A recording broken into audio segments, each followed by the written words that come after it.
The TV news reported an incredible event that will go down in history. The previously sent Apollo 11 landed on the moon. The screen showed a close-up of the one-man crew slowly descending to the lunar surface, step by step. These steps marked the beginning of a new era in human history. People have a hero who left the first traces in such an unknown space as space. A man-made robot with artificial intelligence has been announced as the first astronaut to reach the moon. In 1995, towards the end of his life, Einstein announced the long-awaited completion of his theory of the universe. Soon, humanity made a big breakthrough in the field of science. Exactly 1 year later, the United World Assembly announced the 3 laws of robotics to control created artificial intelligence and guide legislation. Gradually, the need for human workers began to disappear and they were replaced by robots. Sometime later, almost 80% of the population no longer needed work. In 1997, after many major scientific advances, the world economy entered a golden age. The tractor dumped all the garbage into one large pile, which could indicate that someone's home had been here some time ago. Our hero was fond of drawing and did not miss the opportunity to capture everything that caught his attention.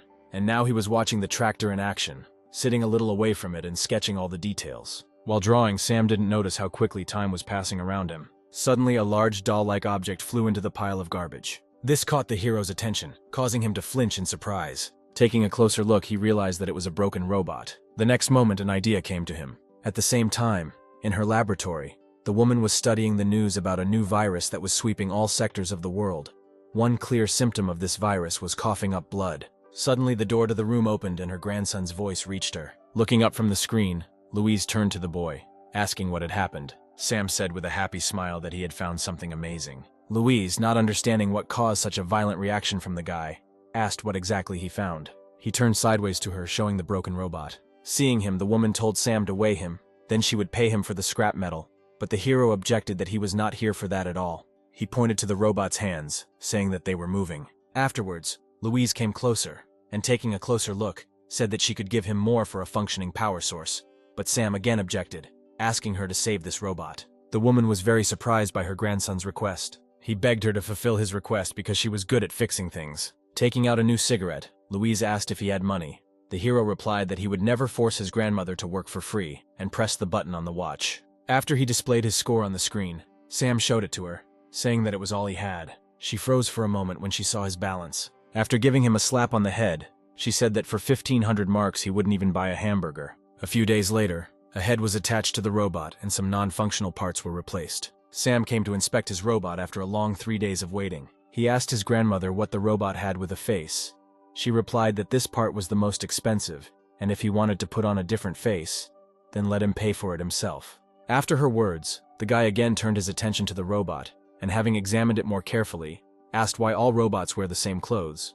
Louise replied that this is required by law in order to distinguish them from people. Suddenly, the robot's eyes began to glow. A couple of moments later, the robot girl began to slowly rise, which made our hero very happy. After looking around, the robot asked where she was, because she was sure that they had gotten rid of her earlier. The hero sat down opposite her and, taking her hand in his palms, said that he was very glad that she was alive. The robot looked at him for a couple of seconds and then asked if he was her new owner. The guy nodded and told her his name. When he asked her name, she didn't understand what the guy meant and gave her model number. Sam cocked his head to the side, saying it was too weird a name. Then he looked around. On the table, the hero noticed a package of chocolate. The next moment, he snapped his fingers, screaming that this was perfect. Then he turned to the robot and said that from now on he would call her Jane. Louise said that her work is finished and now the guy can take the robot and leave, because she has a lot of work left. After thanking her, the hero headed for the exit, saying that next time he will have enough money to buy a new face for Jane. The woman stood without turning around all this time, waiting until the door slammed on the other side. When Sam left, a suppressed cough broke out. After the attack passed, Louise saw that her entire palm was covered in blood. She realized that the symptoms of the virus had appeared and she didn't have much time left. Sam returned with Jane to his house. Having started to sort out the rubbish that had accumulated inside for quite a long time, she accidentally broke a plate. The hero looked away from the canvas and asked if everything was okay with the robot. She apologized and started cleaning up the pieces.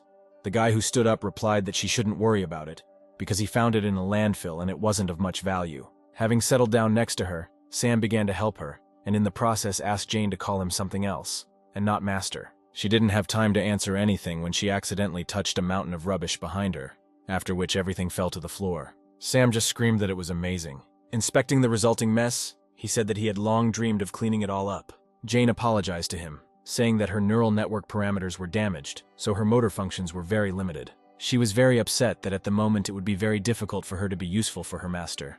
The hero replied that everything was fine and nothing needed to be done for him. After his words, Jane approached him and quoted one of the laws, which states that a robot cannot allow people to get hurt due to its negligence. She explained that following this law, it is necessary to get rid of robots that are not able to help the owner for one reason or another. The guy looked at her in surprise when she told him to get rid of her if she stopped being useful to him. He scratched his head, saying that he had not studied these laws before. Afterwards, he asked for some time to think. A few minutes later, he got a great idea. The hero said that he wants to see Jane smile. She looked at him with confusion. The guy explained that now this is impossible because of her doll head. Then he translated the image from the clock, saying that he had a plan to implement his idea. Sam showed her an advertisement for an upcoming art competition in 3 months, and told her that the grand prize would be enough to buy her a new face. After listening to him, Jane said that she was not able to smile. Even she would have a face suitable for this. The hero didn't let her finish, asking how she knew this if she hadn't even tried. He said he was looking forward to seeing her smile. Taking her hand, the hero smiled softly and said that he believed that Jane would succeed. Afterwards, he stood up and stretching asked if she had any ideas worthy of first place. She thought for a few seconds. A moment later, Jane spoke about his request earlier, informing him that one of the laws forbade her to address the owner by his name. Raising her head, she asked if Mr. Sam could address him. The guy smiled, answering that this option suits him. In the evening, they headed to the landfill together, collecting things that interested the hero. That night, they fell asleep together. The days passed by. Sometimes they visited Louise, helping her with the cleaning. In the evening, Sam spent his time drawing, trying to draw something worthy of first place. Louise spent these days conducting her research, waiting for the disease to finally get the better of her. On one of these days, her grandson burst into her laboratory with joyful cries. Showing her his award for the competition, he said that he managed to take first place. The woman looked in surprise at the joyful boy. When he asked if he could now buy a new face for Jane, Louise just smiled. A week later, the robot's face was changed from a doll's to a human's. The hero was beside himself with joy. Looking at herself in the mirror, Jane assumed that some kind of mistake had occurred, because her eyes and face shape looked strange, but Sam convinced her otherwise. He reminded her of his request earlier and asked her to try to smile. Jane had difficulty controlling her facial expressions and squeezing out some distant semblance of a smile, asked if this was what the hero meant. The guy didn't know what to answer her and could only stand silently. When she tried a new expression, he admitted that it looked very creepy. A sudden cough behind him caught his attention, and Sam turned to Louise. Seeing that my grandmother sat down on the floor, holding her hand on the table, he asked what happened to her. Sam wanted to touch her, but the woman shouted at him to move away from her. The next moment she stood up and said that she was just a little tired, so she needed to rest a little, and it was time for Sam to go back. The hero looked at her doubtfully. Afterwards, he went outside with Jane, saying that if she needed anything, she could call him at any time. Having said this, the guy slammed the door. Left alone, Louise slowly walked towards the mirror, struggling with new coughing attacks. She leaned her hand on the mirror, smearing her blood on it. Raising her head, the woman saw that her eyes had already begun to turn red. Walking along the village, Sam shared his worries about the health of Grandma Jane. She walked behind him and practiced her smile. Noticing her upset expression, he said that she did not need to rush and force herself to smile, because smiling is a natural reaction to some event. Jane replied that she did not quite understand what exactly the hero was trying to convey to her. Sam stopped when he heard that she couldn't understand the concept of a smile. He tried to explain everything to her in more detail. After listening to him, Jane asked to get rid of her because she could not obey the only order of her master, and was breaking one of the laws. The guy looked at her in surprise when she said that she was just a pile of scrap metal, the existence of which was devoid of any meaning. The hero couldn't listen to it anymore. He shouted at her to shut up. With his head bowed, Sam told her to listen carefully to what he was about to tell her. When the robot heard that despite what the law dictates to them, her owner would never leave her, she was sincerely surprised. Saying this, the hero remembered his painful past. A few years ago, his mother packed her things and wanted to leave. He tried to stop her, but received only another resounding slap in the face. The boy lay with tears in his eyes and watched as his mother turned around and left somewhere forever. That day, he sat outside the door for a very long time, hoping not that she would change her mind and come back. Coming out of the memories, the hero looked into Jane's eyes, saying that he does not abandon his family members. Then he asked her to never say that about herself again. He folded his hands on his chest and added that if he heard again that he needed to get rid of her, he would be very offended. Stunned, Jane stood for several seconds before answering a word. Suddenly, Sam started bleeding from his nose. The robot girl, who did not expect this, watched this in surprise. A second later, she leaned towards her equally surprised master, asking what had happened. But Sam was unable to answer her due to a sudden bout of coughing up blood. He fell to his knees, coughing up blood. A few minutes later, the hero lost consciousness, and the robot girl put him on her back. She activated navigation mode to find the nearest hospital. A couple of seconds later, Jane received the necessary data and immediately headed in the indicated direction. Suddenly, something caught her attention. Wary, she decided to stop. The street ahead was on fire, and people turned into monsters and devoured each other. Some tried to escape from the crowd of zombies, but eventually they overtook their victims. One of the men who contacted tried to break into the telephone booth of his victims. Jane turned to the system to find out the details of what was happening around her. She waited for several seconds to connect to the central database. Suddenly, heavy footsteps were heard behind her and Jane turned around. A zombie was approaching them. The robot decided to scan the person in front of it. She walked throughout the body, collecting data. A moment later, it was determined that the creature was no longer human. Jane realized that he and his kind posed a serious threat to her master. The zombie has virtually no traces of human DNA, which gave her a free hand. Jane finished gathering information, closing her eyes. A moment later, her bracelet began to glow. She said that all elements that pose a threat to humans must be eliminated immediately. Surrounding sounds began to reach the unconscious Sam. A couple of seconds later, with great effort, he managed to open his eyes. He wanted to say something, but he couldn't come out with anything other than a wheeze. Having given up these attempts, he paid attention to what was happening around him. The houses were on fire. The street was strewn with dead bodies of people, while others behaved strangely and bit others. Suddenly, there was an explosion somewhere nearby, and the flames ignited with renewed vigor. This attracted the attention of the zombies. They broke away from their victims and headed in the direction where the explosion had been heard a second ago. Louise watched what was happening through the window of her house. The woman put out another half-smoked cigarette. The day she feared most had arrived. Louise pushed aside the desk drawer with the pistol inside. Taking it in her hands, she pointed the trigger to her temple, and the next second a shot rang out. At the same time, Jane was still standing opposite the zombie with Sam on her back. He slowly approached his victim. When Jane was about to get rid of the threat, the hero managed to squeeze out the words that she could not do this, and extended his hand to her clenched fist. The guy reminded her of the law prohibiting harming people. Although the words were given to the hero with great difficulty, he was obliged to stop her, because robots that violate the law he mentioned are destroyed. Sam asked Jane to promise him that she would never harm people. All this time, the robot girl looked at him in surprise. A moment later, she threw the guy to the ground. Sam didn't understand what caused Jane's reaction, but the next second she asked him who he was. The hero asked with confusion what she meant. The robot girl explained that she was unable to identify either his voice or his iris. Scanning the guy once again, she was unable to obtain any information about him,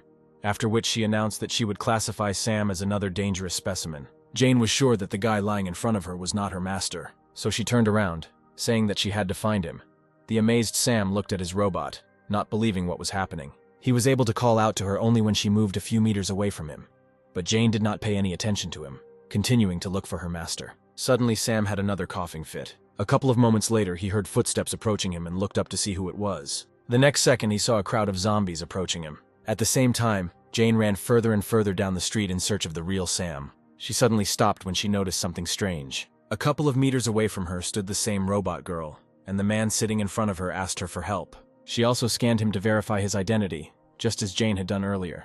A couple of seconds later, the robot girl said that the man was not her master, after which she lost all interest in the man calling out to her. She went in search of her owner, gradually moving away from this place. Jane turned around when she heard another robot's voice behind her. Nearby, a robotic man sat next to the body of his dead owner. Closing her eyes, he said that following the law to ensure the confidentiality of the owner in the event of death, all data on the robot must be deleted. Within a few seconds, automatic erasure of all data will begin. Looking around, Jane discovered many robots similar to her, in search of their owners, and those who were preparing to erase all data. Sometime later, she reached the house where she and Sam had lived all this time. Opening the front door, the robot girl stepped into an unlit room. Having scanned everything inside, she discovered that there was no one here except her. Suddenly, something caught her attention. Jen looked at the wall covered with Sam's drawings. Memories of the hero asking her to pose flashed through her mind. She stood for several minutes at this wall. Suddenly, she remembered Louise's house, where her master might be, and headed there. Sometime later, Jane approached our hero's grandmother's house. When she entered the house, it was unusually quiet inside.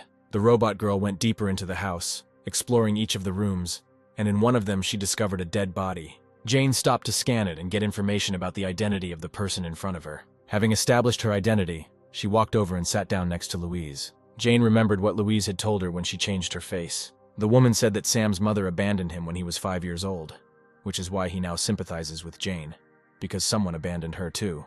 Louise sighed heavily and continued, saying that she had become not just some machine for the guy, but the family that he valued more than anything in the world. She then asked Jane to stay by Sam's side no matter how much he might change. The robot girl covered the dead body with a found sheet. After confirming Louise's death, she returned to searching for Sam. A minute later, She left the house thinking about possible options for her master's location. Jane stopped walking down the stairs. Several zombies were approaching her. When she turned around intending to go in a different direction, the zombies immediately attacked her. She managed to dodge one of them. Jane decided to remove the obstacle. Gathering all the strength in her fist, she rushed at the zombies. But a guy suddenly jumped out and blocked her path. Jane scanned the man who stopped her, trying to determine his identity. The robot girl noticed that he had a biological signature similar to Sam's. Suddenly, the hero let out a roar. The guy tried to drive other zombies away from Jane in a similar way. His idea was a success, and a couple of moments later the zombies turned around and headed in an unknown direction. Jane watched what was happening in surprise. At some point, the guy's growl became quieter, and small tremors began to break through his body. The hero desperately tried to pronounce the words while he still had the ability to control his own consciousness, which was gradually becoming clouded with fog. After several attempts, he managed to ask if Jane was okay. He slowly turned towards the wary robot girl, saying that he had something important to tell her. She scanned his voice and iris again, but received the same information as before. The man's identity was impossible to determine. Sam continued to approach her.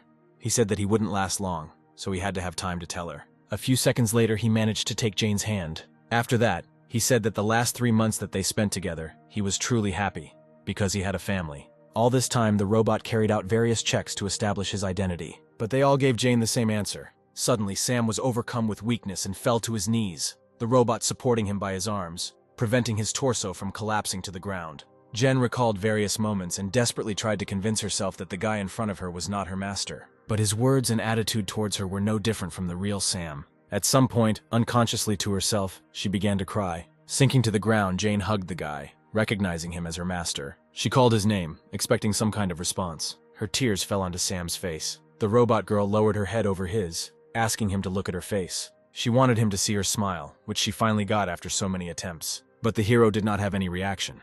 The virus finally took over his body. The next moment, he rose from Jane's lap and was about to bite her. She just watched the guy with tears frozen in her eyes. When he did bite her, Jen only squeezed Sam tighter in her arms. The guy tried to bite her hand, but was defeated over and over again. Due to an unknown virus on this day, the world's population decreased by 70%. An alliance of governments around the world immediately formed an organization to combat this virus and ensure safety by identifying the root cause of its occurrence. After research by the World Health Organization, it was stated that the DNA structure of zombies is significantly different from the DNA of an ordinary person. When the infection rate increased significantly, and the government did nothing, people began demonstrating in front of the government building to demand a solution to the problem. Thus, more than 200 days have passed since the appearance of the virus, and the zombie ratio has exceeded 70% of the world's population. People could only believe that scientists would soon figure out a way to get rid of this disease. 230 days have passed since Sam was infected. Jane was checking out the necessary products at the checkout in the nearest store, which still had at least some food left. In the first 3 days, she heard on the news that the virus had spread throughout the world. But now that the network is turned off, she cannot find out news from outside. After putting the groceries into a bag, she thanked the former zombie salesman. He only let out an inarticulate wheeze. Jane assumed that other robots ceased functioning after losing their master, or they went somewhere else, continuing the search. In this village of robots, she was the only one left. She was tormented by questions about what the situation was in the outside world, and whether there was a cure for this disease. Suddenly, she heard a scream behind her and turned around. A man she didn't know was running away from zombies. Greg lamented his luck, because he was supposed to land on the roof, but the wind picked up at the most inopportune moment. Suddenly, he tripped over the parachute ropes on his back and fell. The zombie decided to take advantage of this opportunity and rushed at his victim. Greg had already prepared himself for the fact that he was about to be bitten and closed his eyes. But when no pain followed after a few seconds of waiting, he opened his eyes, not understanding what had happened. Turning around, he saw that someone was blocking the zombie's path, protecting him. The stranger who saved him took his place, becoming the new victim of a zombie who was about to bite her. The man watched this in horror. He should not have allowed this situation to happen. His mission was a failure before it even began, because the only survivor in this sector would turn into another zombie after some time. Unexpectedly for Greg, the girl turned around and asked if he was okay. Getting up from the ground, he replied that now was not the right time to take care of others. Before it was too late, she should let him examine the bite site to prevent the spread of the virus. Before he could finish speaking, a dozen more zombies approached them. Greg knew they weren't in a winning situation right now. Jane suddenly approached him, having previously apologized for disturbing him. The next moment, she took the man in her arms, holding him as if he weighed almost nothing. Jane rushed past all the zombies surrounding them at lightning speed. Only then did Greg notice her clothes and appearance. He made a mistake at the very beginning, mistaking a domestic robot for a human. In this way, she ran through several streets. Stopping in a safe place, she asked if the man was injured, but he asked to be lowered to the ground. She complied with his request. Greg turned away for a couple of seconds, struggling with embarrassment from the fact that the girl, albeit a robot, was carrying him in her arms. Afterwards, he told her that he was a member of the UN, a junior officer. Jane replied that she was pleased to meet him and also introduced herself. Greg said that they spotted a survivor in the sector from satellite imagery, and that's why he was sent here to help him, and then asked if she knew anything about it. Jane apologized and replied that she did not understand his question. From what he had seen earlier, there were quite a lot of people around. The robot girl began asking a lot of clarifying questions, making the man regret the question he asked earlier. He stopped her, asking her to just take him to her master. When Jane agreed to his request, Greg breathed a sigh of relief. He knew that robots could not recognize zombies as their master. Greg assumed that since this robot was still here, then there was only one person left who was not infected. The man was watching Jane carefully when she suddenly smiled. Greg stopped and asked in surprise if he thought she had just smiled. Jane turned around and answered him with a smile that she was happy now, because 230 days had passed since the guest appeared here. Greg looked at her in bewilderment. He was sure that robots could not smile, much less experience any emotions. A few minutes later, they arrived at Sam's house. Going inside, Jane informed her master that she had returned, after which she walked towards the guy sitting by the canvas, leading Greg behind her. When the man spoke, the hero reacted to the stranger's appearance and turned in their direction. Seeing his face, Greg took a step back in horror. At the same moment, Sam rushed at him. Jane grabbed the guy by the torso, preventing him from attacking the man. She said that this man came here to help them, but the guy did not react to her words. Trying to escape from her grip, Greg grabbed the weapon, pointing it at Sam. The man did not understand what this robot was doing. He asked if her original plan was to lure him here and make him zombie food. Jane replied that she understood why he thought this way, and asked him to calm down and listen to her. But Greg was not going to listen to her any further, and interrupted and said that he would kill this zombie. After his words, Sam's gaze changed. Jane asked that they listen to her first, and said that her master would not do anything bad to Greg. Sam understands what she is saying. The man objected that this could not be true. The robot girl reminded him of one of the laws, which clearly states that robots cannot lie to people in any situation. Afterwards, she slowly let the guy go, saying that he would no longer attack. The man watched in surprise as Sam actually stopped trying to attack and just stood there while small tremors ran through his body. A moment later, the guy looked at the man calmly. Confused, Greg hesitantly lowered the gun. A few hours later, the sky began to take on the pink hues of sunset. Happy Jane was setting the table. Greg felt awkward having dinner with the zombie sitting opposite him, who was watching the man with interest. At one point, he turned to Jane, saying that he had never seen a zombie understand someone's words before. He asked if she used any means on the guy, or if she was using some special frequency that only zombies could understand. Jane replied that Sam used to bite her whenever possible. He also could not eat normal food and constantly threw everything around, making a mess. She was reassured by the fact that those infected did not die or become weaker, even if they did not eat. But one day she noticed something strange. Her master began to eat living creatures like rats. Because of his illness, he became more violent, and Jane did not know how to care for him in this condition. But after 3 months, the violent actions decreased, and he gradually began to understand her words. Now Sam can understand simple communication. Stretching out her hands to him, she said that at the moment, she herself did not know why her master's condition was gradually improving. Hugging him, Jane said that she believed that this virus could be destroyed and the affected people healed. Greg listened in amazement to the robot girl's story. She was silent for a couple of seconds, after which she looked up at him, in which some hope was read. This was the first time the man had heard of someone believing that this was just a disease from which one could be cured. He tried to understand the reason why this robot perceives zombies as people. Suddenly, she asked if she could ask Greg one question. Having received his approving nod, Jane asked what the situation was in the outside world. The man replied that the situation outside has not changed much. The number of zombies is constantly increasing. Although scientists are conducting an in-depth study of the virus, they have not been able to make any progress in anything. He said that the government is inactive, and now everyone understands that they are in a hopeless situation, and such a thing as hope has long left them. Jane listened to his story in horror. After a short pause, Greg continued, saying that this was exactly the situation a month ago. But now everything is different. The government has finally presented a plan that can help solve the current situation. Rising from the table, the man said that he couldn't share much at the moment. The only thing he was sure of and what he could promise her was that within 6 months they would be able to deal with the virus and put an end to it all. He then sat down next to Sam, saying that he was a special case. The man was not sure whether the boy could be healed, but if Jane sent him to a medical laboratory, then there she would definitely be able to get a definite answer. Opening the front door, he promised that as soon as he returned, he would send a rescue team here, so they would only have to wait a little. After his words, Jane bowed, thanking him for his help. When Greg got outside, it was already deep night. Taking out the photo, he was disappointed that there was no survivor here after all. And the one spotted from the satellite turned out to be an ordinary household robot capable of smiling. The current situation might even seem funny to him if it weren't so serious. The call he received distracted him from his thoughts. When Greg answered the call, he was asked to report on the situation. He said that as a result of searches in this sector, no survivors were found.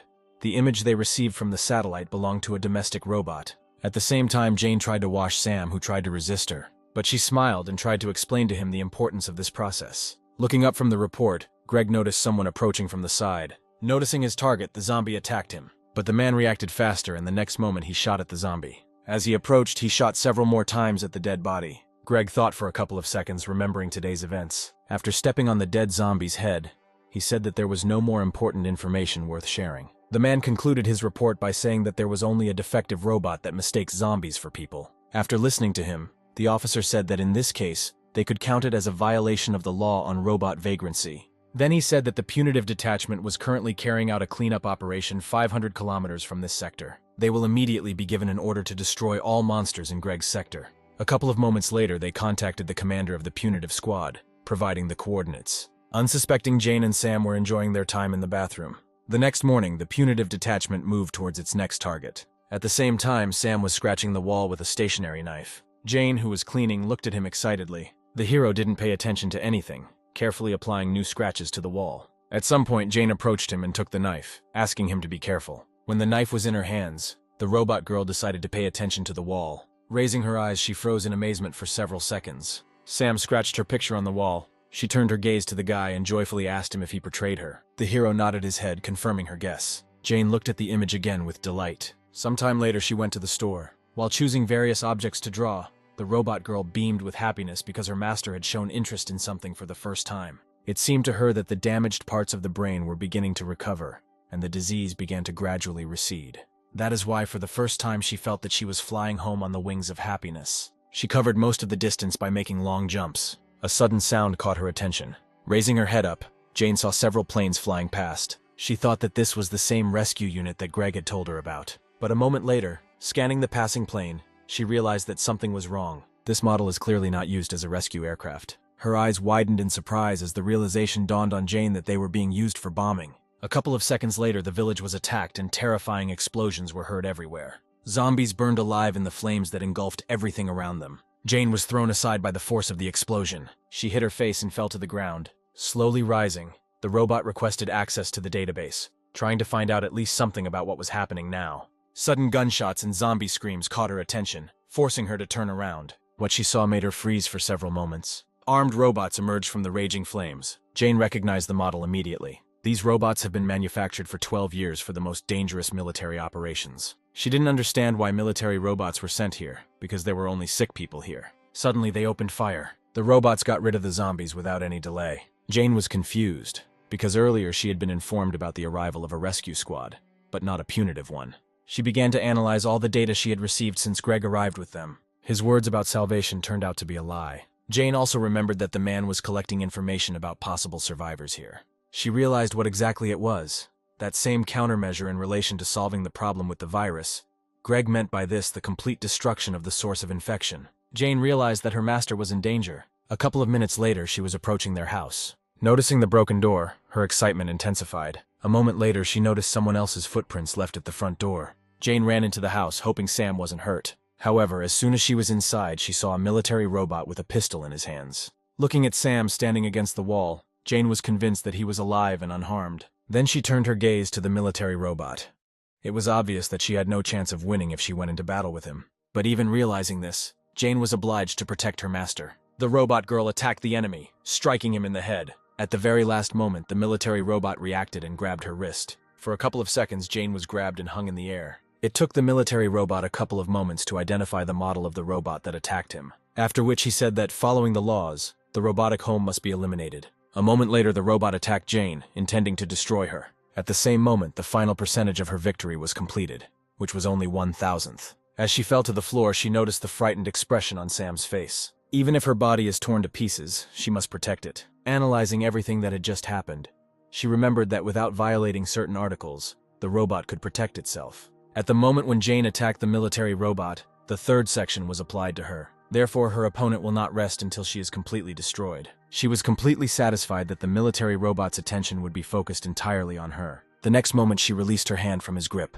Then she turned around in the air. Jane strove towards Sam, who was standing opposite the window. When she finally caught up with him, the military robot aimed his weapon at them. But Jane managed to jump through the window with her master, avoiding the bullets. Despite her successful escape, she had suffered severe damage to her chest and energy core a few minutes earlier. If Jane does not receive repairs in the next 8 hours, her functions will stop. But even realizing this, the robot girl was ready to sacrifice everything to help Sam escape. At the same time, the punitive detachment was finishing the bombardment of this sector. The man sitting in the cockpit received information about how their mission was progressing. Suddenly, he received a message that an object was moving at high speed towards the outside of the sector, after which an image was displayed in which Greg recognized the already familiar defective robot. When he was informed that 10 military robots would be sent in pursuit, he said that it was not worth wasting his time on it. Greg intended to deal with this robot himself. A couple of moments later, 2 planes caught up with Jane and Sam. Hearing a noise approaching, she turned around. At the same moment, Greg gave the order to attack her. His order was immediately carried out. Jane was unable to avoid this attack and suffered another injury to her back. She fell to the ground along with her master. Hearing footsteps approaching from behind, Jane turned around. The robot girl was surprised when she again saw the person who had deceived her earlier. Greg, who was standing, told the military robot that they must destroy all the zombies and eliminate objects that interfere with this. Hearing this, Jane looked at him displeased. She already understood that the plan regarding the virus that he told her then was to destroy all those infected. But she did not give up trying to convince the man that the disease could still be cured, judging by the improving condition of its owner. When Jane asked that Sam be shown to the medical team, Greg replied that there was no point. He said that there is no other way to get rid of this virus. After the virus began to spread massively, and the government made no attempt, the press began to spread a lot of negative news. Every day, many articles appeared about the predetermined end of the world, and soon fear settled in people. Ultimately, they began to demand the complete destruction of zombies by organizing continuous rallies. The government could not cope with the hostility of the public, and soon they conducted an official survey around the world on whether the complete destruction of zombies would be carried out. According to the results, it was revealed that the overwhelming majority voted for destruction, which is why he does not have the right to leave Sam alive. She said that she still could not understand the reason for such cruelty. Covering the hero with herself, Jane said that the infected are people just like him. The robot girl didn't understand how people could treat others like that. Exhaling cigarette smoke, Greg asked who exactly she meant by people. Without waiting for an obvious answer from her, he said that no one perceives zombies as people. The man explained that these are only animals that spread a deadly disease. After his words, Jane looked at Sam doubtfully. Greg said that she should know about this better than them, because she is a robot. She looked at her master for a few seconds before answering that she really couldn't recognize Sam as a person. Taking the guy by the hand, she continued, saying that this is only a biological problem, but the fact that her owner remains himself does not change. When Jane said that Sam was still her family, he looked at her in surprise. She clearly remembered the words he had once said to her. Lost in her memories, Jane did not notice how the hand of the robot approaching her was slowly reaching out to her. The next moment, a powerful electric discharge ran through her. Greg threw away the half-smoked cigarette. He even felt a little sorry for this domestic robot. He was sure that she would not have met such an end if she had not been so blindly devoted to her master. It was just a false emotion that was put into her. Afterwards, he ordered the robots to continue the further operation. Having given instructions, the man turned around, heading towards his plane. The remaining military robot threw Jane's immobilized body aside and stood in front of Sam, pistol in hand. He aimed the weapon at the guy's head, intending to get rid of him. But he began to try to say something.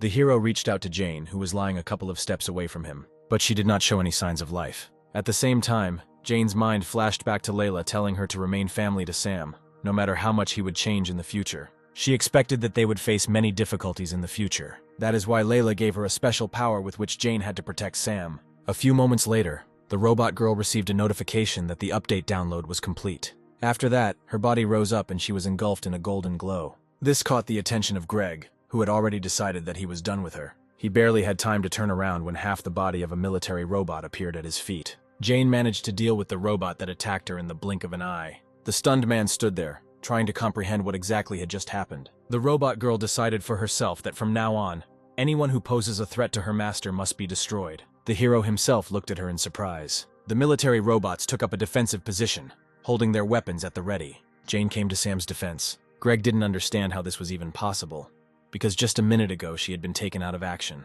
Looking at the robot lying in front of him, many questions appeared in his head one after another. Meanwhile, Jane unfastened one of the buttons on her suit. After the mechanism was activated, a protective dome surrounded the guy. When Sam began to panic, not understanding what had happened, she explained that this dome was intended to protect him, and he just needed to wait a little while she dealt with the enemies. Greg ordered the military robots to destroy Jane as quickly as possible, but not even a couple of seconds had passed before their heads were blown off. The shocked man did not even have time to understand what happened. Turning around, he saw Jane standing with the head of one of the military robots in her hand. He was amazed at her speed. Coming to his senses, he asked how this was possible. He couldn't understand how an ordinary robot got so many fighting skills. But she ignored his question, turning in the opposite direction. Then she ran in an unknown direction. According to the data that Jane received, it was established that there were several more squads of military zombies in the center. They have already destroyed almost half of the infected, and they have enough chances to become a threat to its owner. Jane was determined to incapacitate each of them. At some point, the military robots sensed someone approaching from behind and turned around. Jane blew off the head of one of them before the robots had time to react and began to attack her. The next moment, she knocked out another one with a kick. One military robot hid among the ruins and aimed at Jane from a safe distance. A moment later, there was a deafening explosion. The robot was confident that it had gotten rid of its target. Contrary to his expectations, Jane was already above him. She landed directly on him, thereby destroying the enemy's body. Greg at this time received endless messages about losses. He was shocked that an entire battalion was destroyed in 10 minutes by just one faulty house robot. Having gotten rid of all the military robots, Jane headed back to him. Greg commanded that the hangar administrator module be launched. The military, who had set up a camp nearby, received a message from their commander and unlocked hangar number 6. A robot of impressive size appeared from behind the open door, after which he was given an order to eliminate his target. Meanwhile, Jane rushed back to her master. Greg panicked when he noticed her approach. He shouted for the sent robot to hurry up. A couple of moments later, Jane's path was blocked by a new enemy. The man was glad that this robot arrived on time, even if it is shameful for a robot of his level to fight with some domestic robot. But with his combat power, Greg will be able to get rid of Jane. At the same time, she studied the enemy, trying to discover weak points. The next moment, Jane struck him with a blow that caused his body to shatter into pieces. Greg was once again shocked by what happened. Not believing his eyes, he looked at what was left of the body of his best combat robot. He was brought out of his stupor by Jane's words that her mission was over, and 116 robots had been eliminated. Now the man was looking at her in horror. When she started to approach, he shouted at her not to come near him. But seeing that Jane was not reacting to his words, he grabbed the gun. The next moment, Greg pointed the gun at Sam, hoping it would make her stop. But when this action had no effect, he voiced his intention to shoot the guy in the head. Jane just frowned, getting closer and closer with every step. Ultimately, Greg did shoot, but the barrier surrounding Sam did not allow the bullet to reach the guy, and the bullet flew in the opposite direction. The man was unable to dodge, and the bullet went through his thigh. Jane approached her master to remove the barrier. After turning to Greg, who was crumpled in pain, saying that people are afraid of the disease and abandon their fellow men. But she did not intend to act like them, and would never give up her family. Turning around, Jane finally said that until the very end, she would look for a way to cure this disease, after which she headed off with Sam in an unknown direction, leaving Greg alone. Looking at the retreating backs, he felt that he was obliged to urgently inform his superiors about everything that had happened here today. A few hours later, Jane and Sam were at the grave. The robot girl thanked Louise for installing a system with which Jane managed to protect her master. She told her that she was going on a trip with Sam. Holding her gaze on the carved name, she continued, saying that they could no longer rely on outside help. Jane will look for a cure for Sam and will definitely cure him. When this happens, they will return here again. So she asked Louise to wait a little longer for them. Then they slowly set off. Along the way, Jane shared that she was thrilled to be traveling with her master for the first time, and asked if he felt the same. Sam answered her, trying to express the same emotions. At that moment, she thought about Greg's first reaction when he first saw Sam. He was greatly surprised when he learned that her master was able to understand words. Greg wasn't lying when he said Sam was a special case. According to the data received, she knew that any type of virus accounts for another 1% of all humanity, and it is this 1% that has antibodies to the disease. Jane suggested that Sam was one of these people, and that in the future he would become an important key in finding a cure. That is why their first task was to find the right person to confirm the presence of antibodies in her master. Suddenly there was a noise from an airplane above them. Surprised, Jane immediately stopped. The discovery of an escaped zombie and a robot was reported. Jane managed to put a barrier around Sam while she fought the enemies. The robot girl was ready to challenge the whole world to protect her master. 15 days have passed since they left the village. Jane was surprised to find a barricade, and they stopped a few meters away from it. It must have taken a lot of time to build something like that, and it was the question of when they managed to do it that haunted her. After scanning the area, Jane learned the location of defensive artillery structures. which are designed to block further advance of the infected. If they got too close to them, it wouldn't end well, so she decided they should go somewhere else. Looking at the sky, Jane assumed that it would start raining soon and they should hurry. A moment later, confirming her thought, the first drop fell from the sky. When they reached the nearest town, it was already pouring rain. Jane covered Sam with rain the whole way. But the rain was too heavy, and the umbrella could do little to help them. Leaning over, she told her master that he didn't have to worry, and they would definitely find a place where they could wait out the rain. The guy was pointing his finger somewhere, trying to tell her something. Looking where Sam was pointing, Jane noticed the light of a lantern in one of the houses. She approached and knocked on the glass, asking if anyone was there. But instead of answering, the barrel of a gun appeared from behind the broken glass. A red-haired girl appeared and asked who the uninvited guests were. Jane said that she is a domestic robot and the girl need not be afraid of them. The owner of the gun was surprised that there were still robots in the area. Jane replied that she and her master were currently in the middle of a journey and saw a light here while passing by. When the hero raised his head, Maria drew attention to his eyes and pointed the gun at him. She asked Jane why she was dragging zombies around with her. The robot girl covered Sam with herself, answering that he was safe for others and did not attack anyone. But Maria fired a bullet at Jane, not allowing her to finish. She warned that if they came closer, she would definitely shoot again. Finally, the girl advised to get rid of this zombie as soon as possible. After her words, Jane's gaze filled with sadness. Sam was worried about her and reached out with his hand to the injured forehead of his only family member. Smiling, she said that she was fine, and that this damage would be repaired automatically within 10 minutes. Moving away from this house, Jane took a last look at it. She had the opportunity to personally verify that people were really very afraid of the infected, but she could not leave everything as it was. Maria's younger sister excitedly asked if her sister had killed that girl, but she replied that it was a robot, and it was impossible to kill her with a regular gun. When Anya said that Maria shot the robot in the head, the girl hesitantly replied that she only wanted to fire a warning shot, and did not intend to intentionally hit her. Anya, no less worried, asked what they would do if the robot nevertheless presented them with the fact that she had been shot in the head. Maria, who was shooting for the first time in her life, was surprised by the strong recoil from the weapon she had previously selected. Looking out the window, the younger sister looked at the retreating backs, saying that she felt sorry for them. The girl handed Anya a chocolate bar, saying that now was not the best time to worry about others. But Anya replied that she was not hungry, and Maria should eat it herself. But she insisted, saying that Anya had not eaten anything since yesterday. Her younger sister crossed her arms over her chest, answering that Maria herself had not eaten for 3 days. Thus they argued for some time. They were interrupted by Jane reappearing. Maria immediately grabbed her gun and pointed the gun at her and asked why she was here again. The robot girl raised her hands asking to be listened to.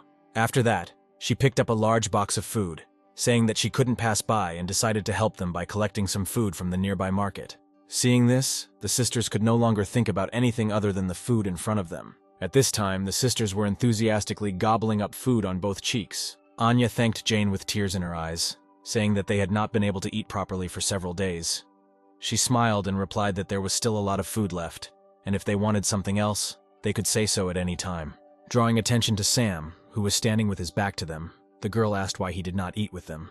Jane replied that he was sick and could not eat normal food at the moment. Frowning, Maria asked if she was planning to fatten them up so that she could later feed them to her master.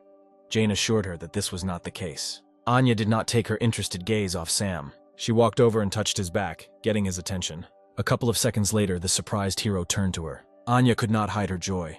Her sister immediately jumped up from her seat, telling the girl to immediately move away from him. But she ignored her and, shaking Sam's hand, offered friendship. The guy hummed uncertainly. Alarmed, Maria repeated her request again, but in a more insistent voice. Dissatisfied, Anya turned to her sister, reminding her that Sam was not dangerous, then asked him if he would eat her. He shook his head negatively. The girl smiled happily, saying that he was friendly. Maria could hardly contain her emotions when her sister suggested how nice it would be if other zombies were like Sam and their mother remained alive. At dawn, the rain finally stopped. The zombies were still wandering around aimlessly. For the first time in a long time, Anya was able to sleep peacefully without nightmares. Maria patted her sister on the head and thanked Jane for her help. Smiling, she replied that she was also grateful to them, because it was the first time that her master looked like his former self. Removing her hand from Anya's hair, the girl asked Jane and Sam to leave them as soon as possible, causing the surprise of her guest.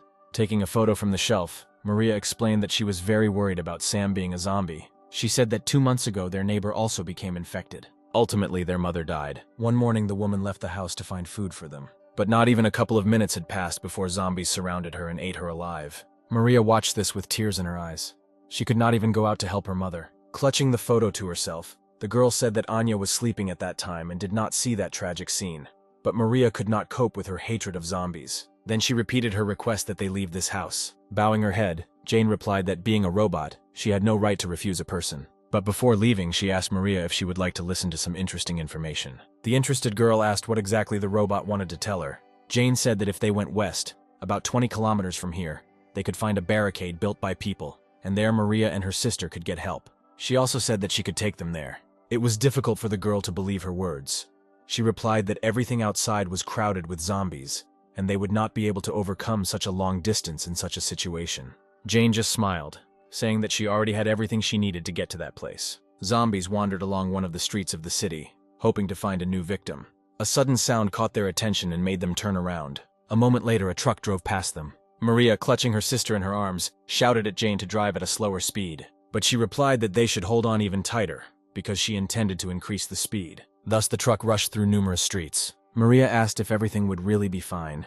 Jane told her that she had calculated everything and there was no reason to worry. The robot girl turned to her and smiled, asking her to trust her. Suddenly, Maria pointed in front of her and shouted for Jane to look ahead. A lot of zombies were moving towards the truck. Jane told everyone to hold tight. The next moment, the truck increased its speed. The sisters, not used to this, screamed in horror. They rushed through the crowd of zombies with lightning speed. The zombies did not have time to react to the truck flying past them. Thus, they left there unharmed. Anya looked at Jane with admiration, saying that she drives a car very cool. Sometime later, they left the city. What Jane saw the next moment made her wary. The highway was strewn with cars that had driven into each other, with zombies wandering among them. Jane analyzed the situation and realized that there was not enough space on the road for them to pass safely. Maria told the robot girl to step on the gas and drive without stopping. She had no intention of sparing the monsters that ate people. Seeing that Jane was not reacting to her words, Maria ordered her to shoot down everyone who got in the way of the zombies. She did not move for a couple of seconds, wondering whether to carry out this order. Then she pressed the gas pedal. The truck was heading straight towards a crowd of zombies. Maria, overcome with rage, screamed for Jane to kill them all. But suddenly the truck changed its direction, turning to the side. A moment later, they broke through the guardrail, driving off the highway. The frightened sisters screamed in horror. Jane moved along the lumpy surface, leading them further away from the zombies. Dissatisfied, Maria asked why she did not follow her order. Apologizing, the robot girl replied that she could not follow orders that violated established laws. She recalled that according to the first article of the first law, robots cannot harm humans. When Maria objected that zombies were no longer people, Jane replied that no matter how much they had changed, to her they were still people who needed help. Jane understood that the girl held a grudge against the infected people, but they were not to blame for being exposed to this disease. These people were only victims of one accident. After her words, Maria's gaze filled with rage again. The girl was angry that Jane had written off everything as just a simple accident. At the same moment, the truck turned, entering the road leading past another town.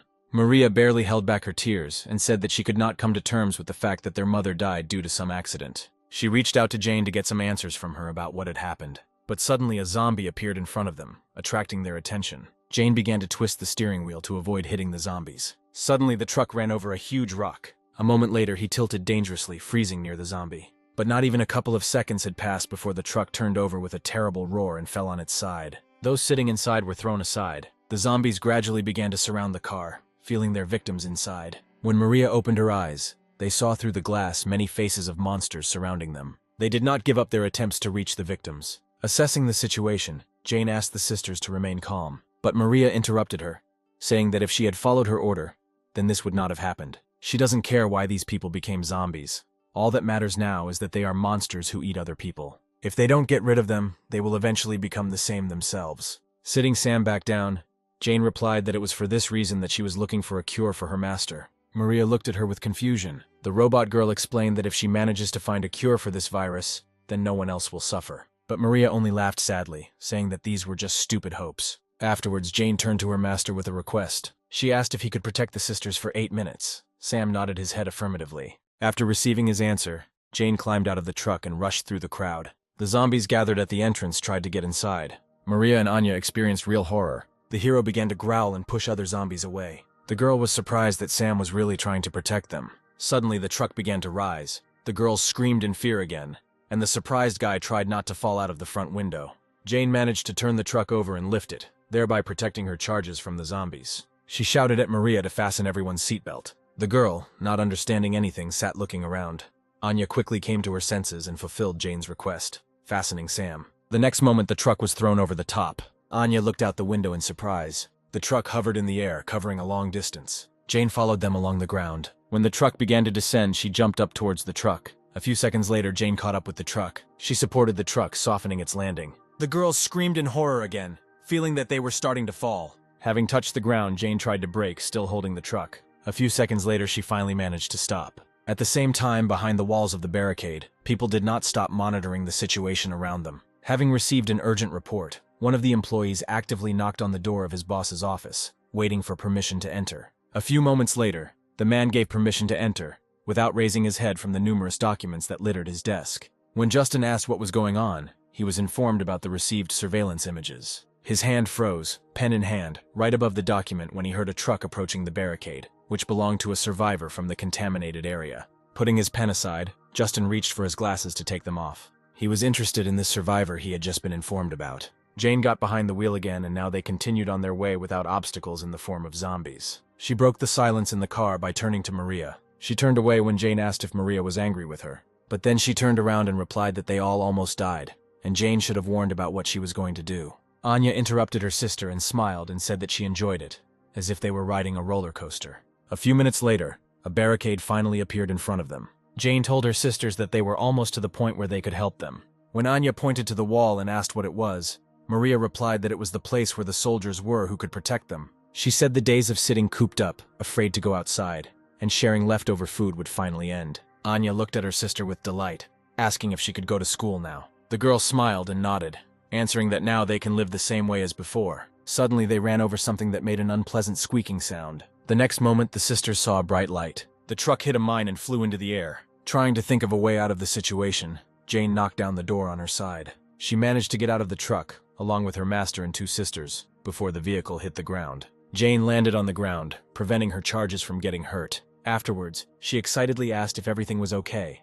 Maria replied that she was fine. She was only hurt a little. The robot girl realized that they had run into a hidden mine. She looked around, scanning the area around her, and saw many mines located throughout the area. A sudden scream distracted her from further inspection. Maria, with tears in her eyes, bent over her unconscious sister, asking her to wake up. Seeing this, Jane ran up to them. The girl asked her what they should do now, but she asked Maria not to shake Anya and let her examine the wounds. Metal fragments reached the girl's stomach, making the situation much more dangerous. Turning towards the structure, Jane said that she would try to contact the people at the barricade, because there should be a doctor there. As soon as she said this, a bullet flew a centimeter away from her. After that, they were told through loudspeakers that they should all leave. If they dared to come closer, fire would be opened.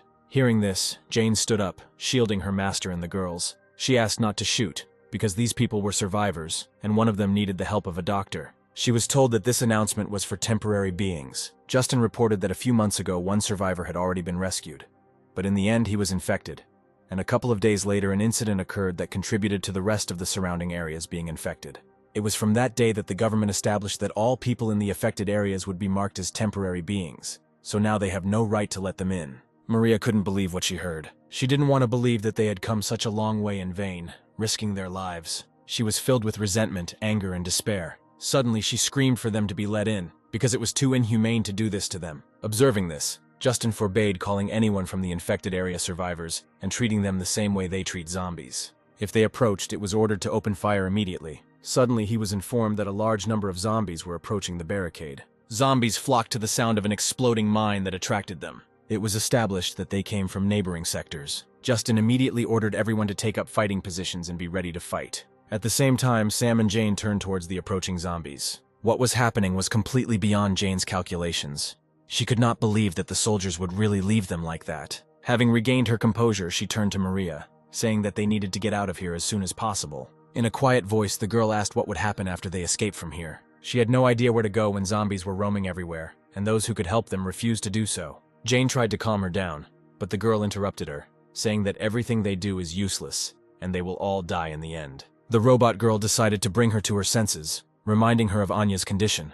If she does not receive help in time, she will definitely die. Hearing her name, the girl turned her head towards Jane, who was speaking. The zombie got dangerously close to her, but she did not notice this, expecting at least some reaction from Maria to her words. When two more zombies appeared behind her, Sam ran up to Jane, pushing them back. The robot girl shouted to Maria that she and her master would detain the zombies, so she should take her sister and run. Anya's eyes gradually lost their shine, but she looked at only one point, Suddenly, she asked her sister to turn around and look ahead. Maria hesitantly turned her head, looking where her sister was looking. The next moment, she froze in shock. Among the crowd of zombies, the girl saw her mother. Maria could not believe that in front of her was really her mother, who died before her eyes on that ill-fated day. The sisters froze, looking only at the figure approaching them. Suddenly, Anya smiled, saying that their mother had finally returned to pick them up. Overjoyed, the girl slowly rose to her feet. Maria came to her senses only when her sister headed towards the zombies. She screamed, trying to stop her, but Anya did not hear her and slowly walked into the deadly arms of her mother.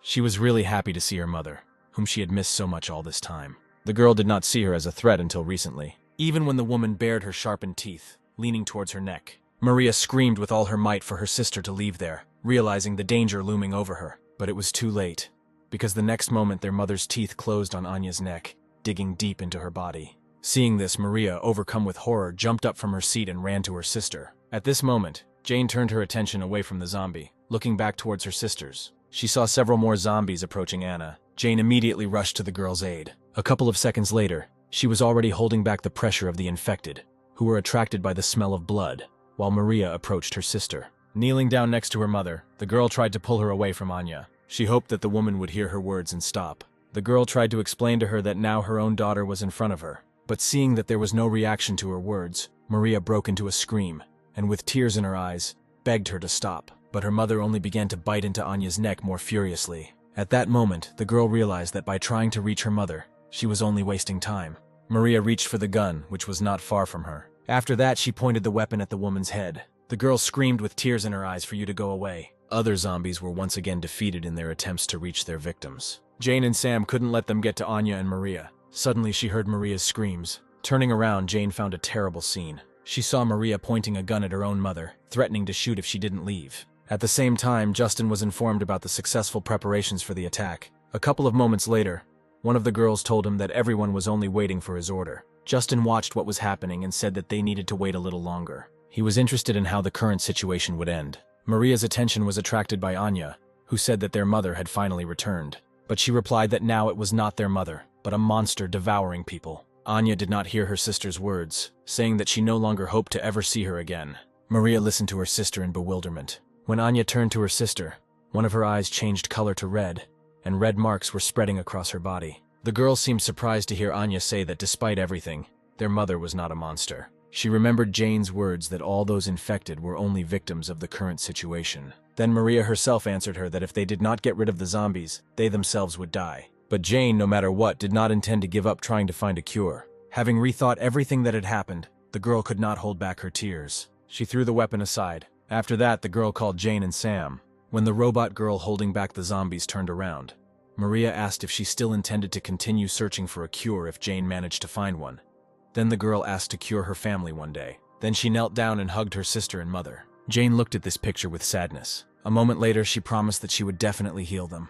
Maria just looked at her gratefully and nodded. By this point, the virus had completely seized control of Anya's body. The girl reached for her sister's neck, intending to bite her, but at that very second they were attacked from the barricade. Jane watched this, not having time to understand what had just happened. At the same time, the military reported that most of the zombies were within range of their weapons. A moment later, all the cannons installed around the perimeter were aimed at the crowd of zombies. At Justin's command, fire was opened and many zombies were hit. Sam dropped to his knees and, screaming, reached for the place where Maria and Anya had been a few seconds ago. The hero could not accept that his friends were destroyed in such a cruel way. Suddenly, Jane's protective dome appeared in front of him. The guy looked at her in surprise. He watched as she stepped forward, standing in the midst of many explosions from gunfire. Suddenly, one of the cannons aimed at her. At the same time, in the command center, Justin gave orders to his subordinates. He considered himself extremely lucky that these children had come to them, dragging a whole crowd of zombies with them, providing the perfect opportunity to get rid of them all in one fell swoop. The man suggested that at this rate,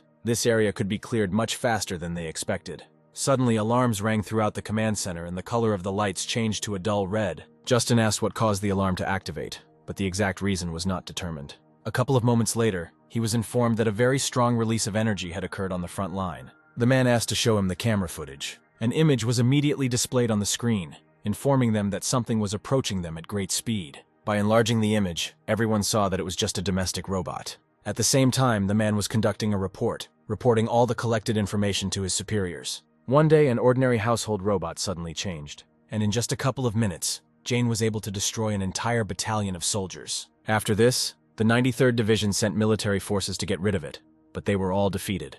Kevin reported that they asked a company that made home robots for advice, but they replied that they had never loaded this kind of ability into their robots. The man came to the conclusion that this robot is an updated custom model. It was also known that the place where she was last seen was the Western Barrier Point. It was there that Jane showed amazing abilities. She rushed forward through many explosions. Justin watched this in bewilderment, not understanding what this robot was doing. Suddenly, she began to gather all her strength into her fist. Jane was about to deliver a devastating blow. Approaching the wall, she hit it with her fist. From her blow, many cracks immediately appeared on the wall. A moment later, the cracks deepened, passing right through the wall. As a result of this blow, the headquarters shook, causing panic among everyone present. Justin ordered everyone to take refuge in an underground bunker. At the same time, the wall in front of Jane began to crumble. A couple of minutes later, the barricade collapsed, allowing her entry. Suddenly, she received requests for a video connection. After accepting the request, an image of an angry Justin appeared. He said that this barrier was the largest line of defense protecting the western region of the European district, and then asked Jane if she realized what its destruction would lead to. Without waiting for her answer, the man said that with such actions she would put millions of people's lives in danger. Since this fact was a clear violation of the robot law, Justin ordered her to immediately switch off and stop functioning. But she replied that, like people, she simply protects what is valuable to her. Jane was determined to protect her master, even if she had to resort to such violations. Having said this, she ended the call and the image of the man disappeared. Afterwards, Jane approached her master to remove the protective dome. Helping him up, she told him they needed to move on. After looking around, the robot girl came to the conclusion that from now on, this problem concerns not only them. And time after time, wherever they go, the same thing that happened to Maria and Anna will happen again and again. To put an end to this, Jane decided that she had to find a cure. Looking at the footage of her destroying an entire wall with just one blow, he said that this was far from an ordinary robot. They would view Jane as a weapon that openly opposed humanity. The man suggested sending several elite soldiers and getting rid of the upcoming threat in her person. The woman who listened to him replied that it was all quite interesting. She decided that they would stick to the strategy of the hunter watching his prey, so the operation to capture Jane would be too boring. At least a small problem would have to arise for the situation to become interesting. After that, she frowned and asked why she received all this data only now. Standing in front of her, Greg and his boss realized their mistake. The man, who is the commander of the 93rd Division of the Emergency Army, replied that they considered the matter to be a trifle for this report. Then he hesitated, and carefully choosing his words so as not to anger the girl even more, he said that this robot turned out to be a special case. After the situation had cleared up a little, they were going to provide a report, but were late due to scrupulousness. Listening to him, the girl raised her index finger. The next moment, Kevin received a bullet in the head. The shooter, Justin, said that the man missed his chance to survive. He hid because he was ashamed of being wounded by an ordinary house robot. If Kevin had immediately admitted this, he would only have received a demotion. Rising from her seat, Katerina said that this is only a problem for the military. If there are any problems, they should only think about the solution and not be busy, leaving the problems unnoticed. But she did not intend to tolerate their inaction any longer. Justin turned to her, asking what they should do with the sensational robot. She waved him off, answering that he should leave everything as it was for now. She didn't care about some kind of pile of scrap metal there. She then turned her attention to Greg, asking if he was the operational commander in the 315th sector. The excited man replied that he was an intelligence officer of the 93rd Division. She was interested in his words when he said that immediately after that incident he reported this to the commander. But he said that it was a disgrace to their honor, and they should deal with this robot on their own. Interrupting him, Katerina lifted his chin, saying that Greg's face was too reserved, although his hair was a little messy. Afterwards, she displayed an image on the screen with a guy and a robot already familiar to him, and ordered him to tell about everything in detail that he managed to find out about this couple last time. Katerina placed special emphasis on Sam. She was interested in this boy, who, although he was a zombie, behaved completely differently than his other relatives. After many days, Jane continued to search for information about a medicine that could cure the infected. But no matter how much she searched, the information she needed related to this virus was nowhere to be found. One day she found one of the articles, the content of which she found difficult to believe. Currently, he and Sam were moving through the forest to their next destination. Jane helped wash her master, but he, as usual, actively resisted this process. She asked him not to twitch, because they found the river after many difficulties, and he must at least wash himself. Jane couldn't understand why Sam began to hate water so much after he became infected. After they broke through the barricade, about 20 days passed. They immediately went to the medical district to find a doctor who specialized in this virus, but it was completely turned into ruins. After that, they went on a search to another sector of the CDC to find at least some information. But here, Jane could not find any records related to the virus. She checked all the archives of the center, but there was no information left there. Jane assumed that someone had deliberately deleted all important data. Now she didn't know what exactly she needed to do. Having watched her master with difficulty, Jane collected her things and finally looked around. She noticed that after the disease appeared, the environment became better. Suddenly, her attention was caught by something flashing in the water. She did not understand why the water in the stream became cloudy. Turning her attention to the opposite bank, Jane noticed that someone was caressing clothes here. Taking a closer look, she noticed that it was a girl in a uniform resembling a medic. Erica noticed someone's presence. She looked up and saw Jane and Sam. At the same moment, she managed to confirm the model of the stranger. She established that this girl was a medical care robot. She also examined the uninvited guests carefully. A couple of moments later, she gathered her things and ran away from the river. Jane couldn't let someone connected to the CDC get away so easily, so she grabbed Sam and chased after the stranger. She hoped that this robot would have useful information about the virus for her. After several minutes of chasing, Jane ended up at someone's house. The robot girl stopped and put Sam on the ground, saying that their goal must be somewhere in this place. She opened the door of the house, asking if anyone was inside. But instead of answering, Jane heard the roar of zombies. An unfamiliar silhouette hanging over the screaming zombie asked him to lie still and not twitch. Sam and Jane watched this scene in surprise. Suddenly, the stranger felt someone else's presence in his house. Raising his head towards the guests, he irritably asked what they wanted here. Jane hugged the trembling master, trying to think of an appropriate response. The stranger's gaze lingered on the hero. Then he asked, still looking at Sam, if he had become infected with the virus that turns him into a zombie. Approaching them, the woman said that he was different from the others, and asked permission to take a closer look at him. Jane looked at the approaching man in surprise, trying to get information about this woman. She was lucky that the woman's biography was registered in a central database that she could access. Suddenly, someone hit Jane on the back of the head with a hammer. When she turned around to find out who her offender was, she saw the girl she had met earlier. Jane said they had no bad intentions. They just wanted to ask something. After her words, the woman told Erica to stop torturing the guest. She concluded that they had nothing to do with the military. Having said this, Clarice asked to bring her a sedative. Jane turned to her master, saying that he need not worry, and the man standing in front of them was a doctor. She also added that this woman was the one who left a deep mark on history, achieving unprecedented achievements in medicine. A few hours later, it was already getting dark. Erica escorted a zombie whom Clarice had previously treated. The woman said that he hit his head on a rock on the bank of a stream, so she performed emergency surgery on him to repair a brain hemorrhage. The woman complained that due to the lack of antibiotics, she could not perform full-fledged operations.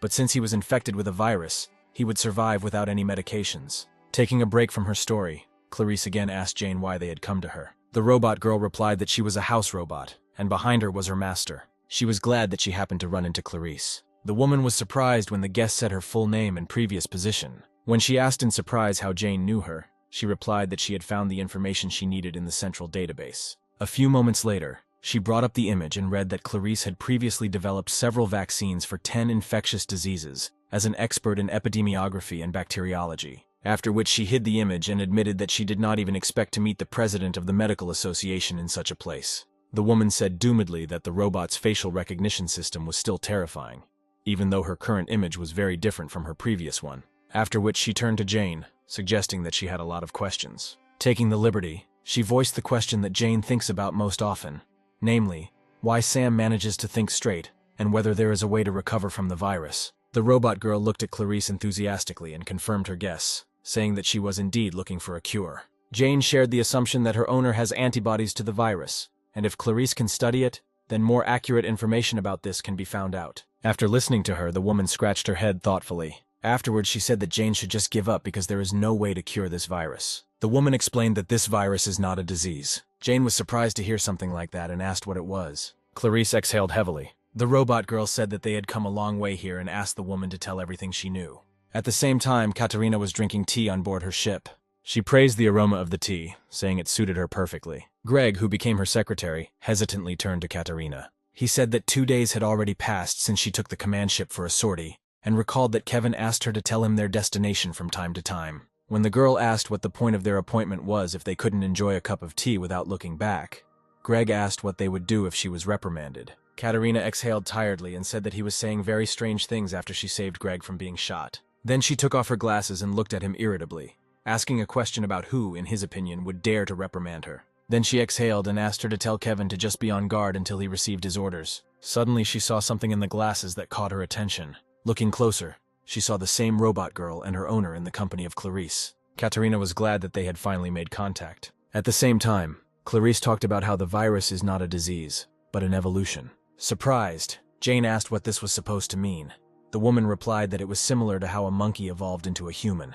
She explained that initially evolution would have taken 250,000 years, but now, due to some external interference, people are in a state of rapid development. Unreasonable aggression, loss of sanity, and increased physical capabilities are a few distinctive characteristics that appear only in the infected. But the most remarkable characteristic among all is that the infected can survive even without food. Based on the results of the research, it was established that zombies are superior to humans.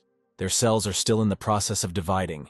Even if they do not eat, the infected continue to live. They do not attack humans because of their natural instinct to increase their species. Ultimately, Clarice came to the conclusion that curing this virus would be akin to turning a human into an ape. She explained that the reason Sam is able to maintain a modicum of sanity is not because he has antibodies, but rather he is simply a mutant. That's why Clarice said Jane should give up. Afterwards, the woman headed back to the house, saying that she should know the procedure for exterminating the infected around the world, and using this information, she should take Sam and hide, continuing to live where no one would find them. This is the best that Jane can do for her master. After listening to her, the robot girl suggested that perhaps this virus should be studied not from the side of pathology, but from genetic engineering and biotechnology. Jane said that they would head to the best research institute in Sector 23. After that, she bowed, thanking Clarice for the useful information. The woman asked her in bewilderment if she really was a robot, and if she was really not capable of doing calculations. Jane replied that she had checked everything several times since the beginning of their journey. She agreed that the probability of success was almost zero, and there was no way for an ordinary robot like her to do something that even a doctor like Clarice couldn't do. But Jane was not going to give up so easily, because she is the only family Sam has. Smiling sadly, she said that the best thing she can do now is not to hide, but to find hope. After her words, Clarice remembered her past when she was still working in the laboratory. One of her colleagues said that they are obliged to announce that the evolution of humanity is now happening, and they cannot correct it no matter what. But Clarice objected. They could not stop there, because this is where the best doctors from all over the world are gathered, and if they give up, then millions of people are doomed. Hearing her words, other workers came up, saying that if it was said that something was impossible, then that meant that it was impossible, period. None of her colleagues supported her. Clarice realized that she could not convince such a large number of people alone. Taking off her ID cards, she was informed that the result of the popular vote had been announced, and 97% supported the idea of JU-200 beaks U-200B killing the zombies. Eventually everyone left, leaving Clarice alone. Remembering this, the woman laughed. She said that a robot that truly cares about its owner should really be like that. Clarice apologized for her callousness, saying that she really wanted to see such determination again. Then she invited Jane to come inside, intending to show her something interesting. The robot girl followed Clarice along with her master. Entering the next room, they went down to the basement. Opening the door, the women entered her laboratory. Jane was surprised to see something like this here. The computers displayed information about numerous experiments,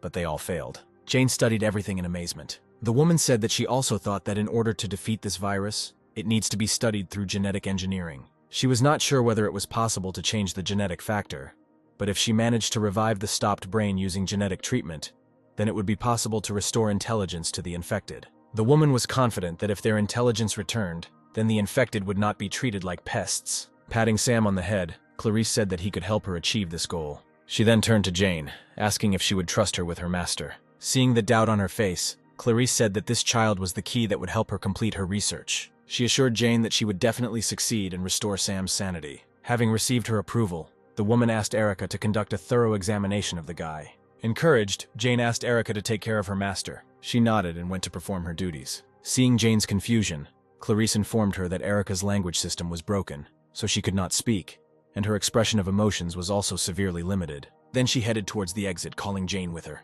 Erica carefully watched her every step. As soon as she took Sam behind the screen, she immediately pounced on him, squeezing her fingers at his neck. She watched as the hero began to choke. A few moments later, Erica opened her fingers, letting go of Sam. As soon as he regained the ability to breathe, he began to gasp for air. With her head down, Erica stood over the guy like that for some time.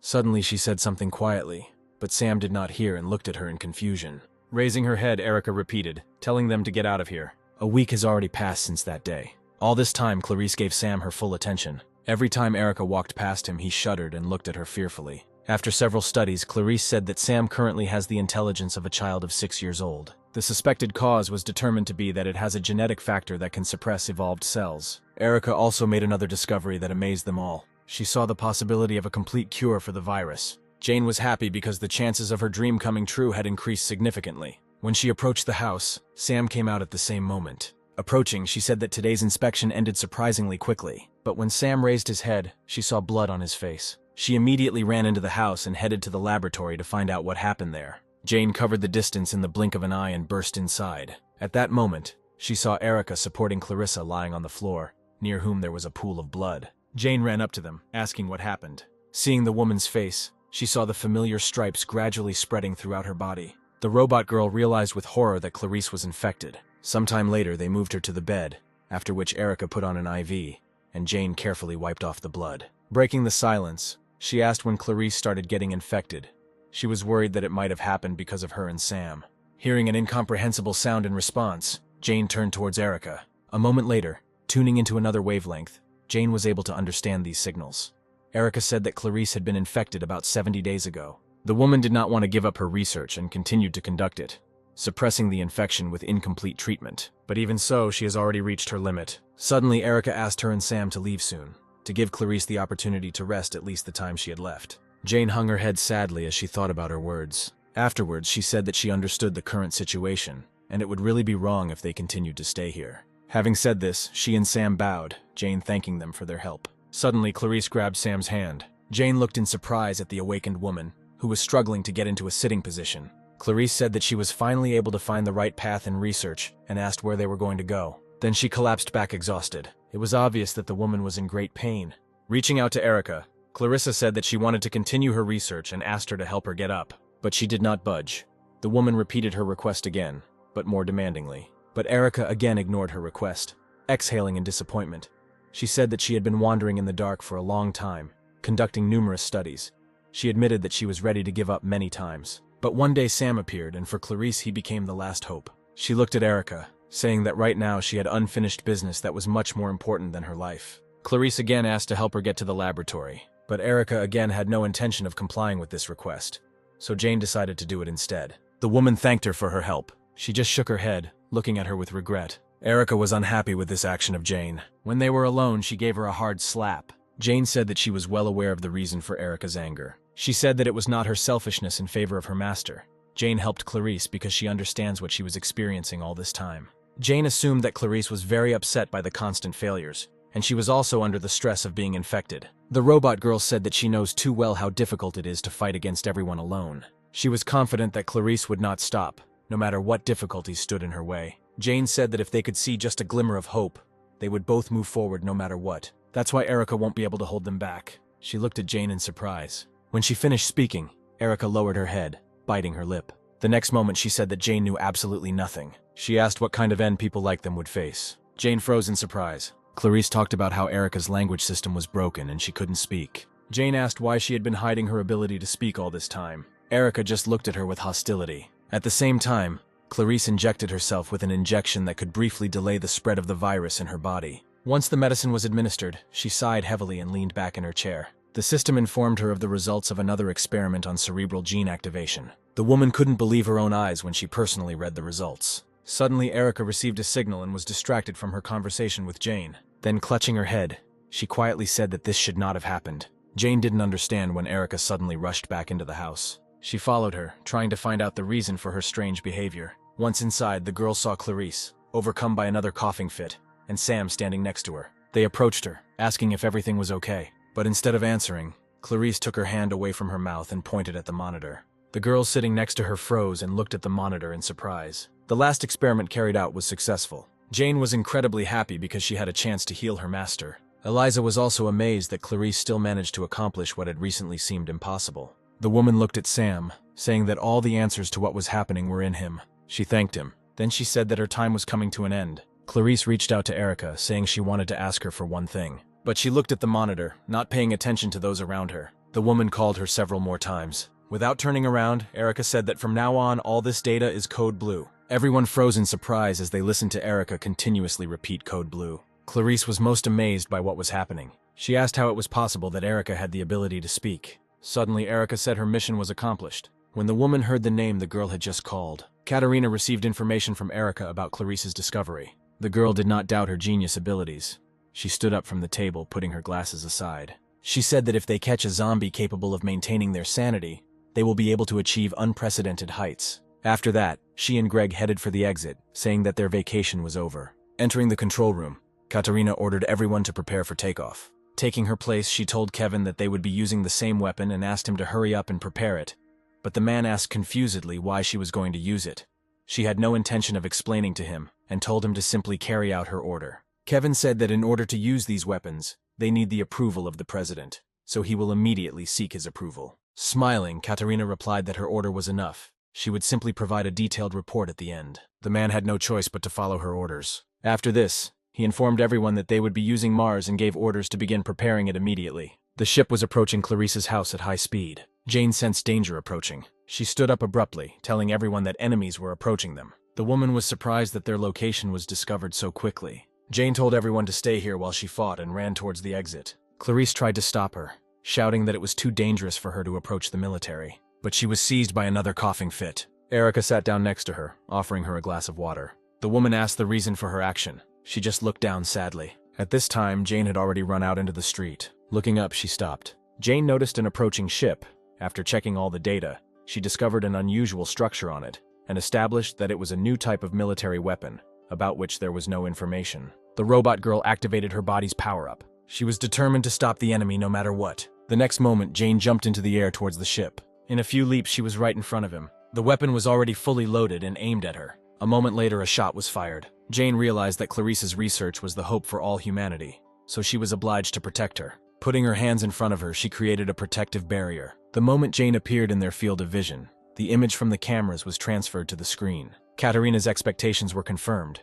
It was obvious that the safety of the owner was paramount for this robot. Then she ordered Mars to be activated. Jane managed to create a large energy barrier. Katerina wondered if this robot could survive an attack from Mars. While in the laboratory, Sam, Erica, and Clarice heard loud noises outside. When the energy charge approached Jane, she covered herself with a barrier, not allowing it to pass further. With every second, more and more damage appeared on her body. She made a mistake in her calculations and realized too late that she was not able to contain such a large amount of energy. A few seconds later, there was a powerful explosion. At that moment, Clarice walked outside with Erica and Sam. She didn't understand what kind of light it was. When the bright flash from the explosion faded, the unconscious Jane flew down. Her body fell a few meters from the house. She did not respond to their screams, and small currents passed through her hands. Frightened, Sam and Clarice rushed to her. On the screen, you could see the boy lowered himself near the body of his robot. Kevin couldn't understand how an ordinary robot managed to stop a bomb that could destroy an entire mountain belt. Getting up from her seat, Katerina said that all robots are designed the same way as super soldiers. The girl suggested that today they could get more useful information.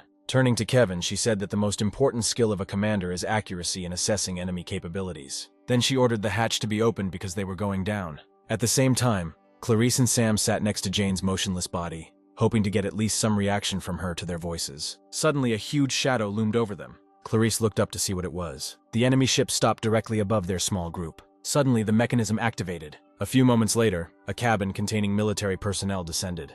Clarice froze in surprise when she saw a familiar face there. As she descended, Katerina did not take her eyes off the woman. As soon as the cabin reached the ground, the doors opened, letting the girl, accompanied by military robots, out. Stopping in front of Clarice, she smiled. Erica helped her up. Katerina spoke first, saying she was glad to meet her old friend again. She noticed that her appearance had changed a lot over the past year. Without hiding her malice, Katerina said that this image suits Clarice much better. The girl looked at her in surprise when Clarice asked why she was still following her. Katerina replied that being the commander-in-chief is not easy. Even if Clarice committed a criminal offense, she cannot just arrest her. She reported that every day she receives reports about every step of the woman standing in front of her. After listing some of Clarice's most significant moments during this time, Katerina paused before continuing. She even knew the reason why the research laboratory was destroyed. When the government learned of the confidential information that this laboratory had obtained regarding the virus, it had to be destroyed. From the day Clarice received her scar in that dilapidated building, she was always on Katerina's gun. The woman understood what she meant. Freeing her hand from Erica's fingers, she asked why she betrayed her. Erica responded that the word treason doesn't really apply to this situation because she is property that belonged to the government from the very beginning. Clarice's eyes widened in surprise when Erica said that she was given 2 orders as a government robot. the first of which was to act as if her speech system was damaged in order to avoid leaking information. And the second order was that she needed to deliver an infected person who could control his mind at least partially. Clarice couldn't believe that this really happened. Having finished her story, Erica headed towards Katerina. The coughing fit again overtook the woman. Hearing this, Erica turned around looking at her regretfully. But she did not dare to approach and turned away. Wiping the blood with her hand, Clarice said that she should have known that she would not have been released so easily that day. Katerina just smiled slightly. Raising her head, Clarice assumed that the first phase of the project would soon be completed. She knew that the Venus project was aimed at destroying the virus. The woman remembered very well the day when she first heard about Venus. In 1976, a meeting was held at the general headquarters. Some have put forward the idea of immediately exterminating all infected people, but Clarice opposed it, saying that it was too much even for the government. She suggested that they try to find another way to get rid of the virus by isolating those infected for a while. Clarice tried to convey to them that the victims were still people,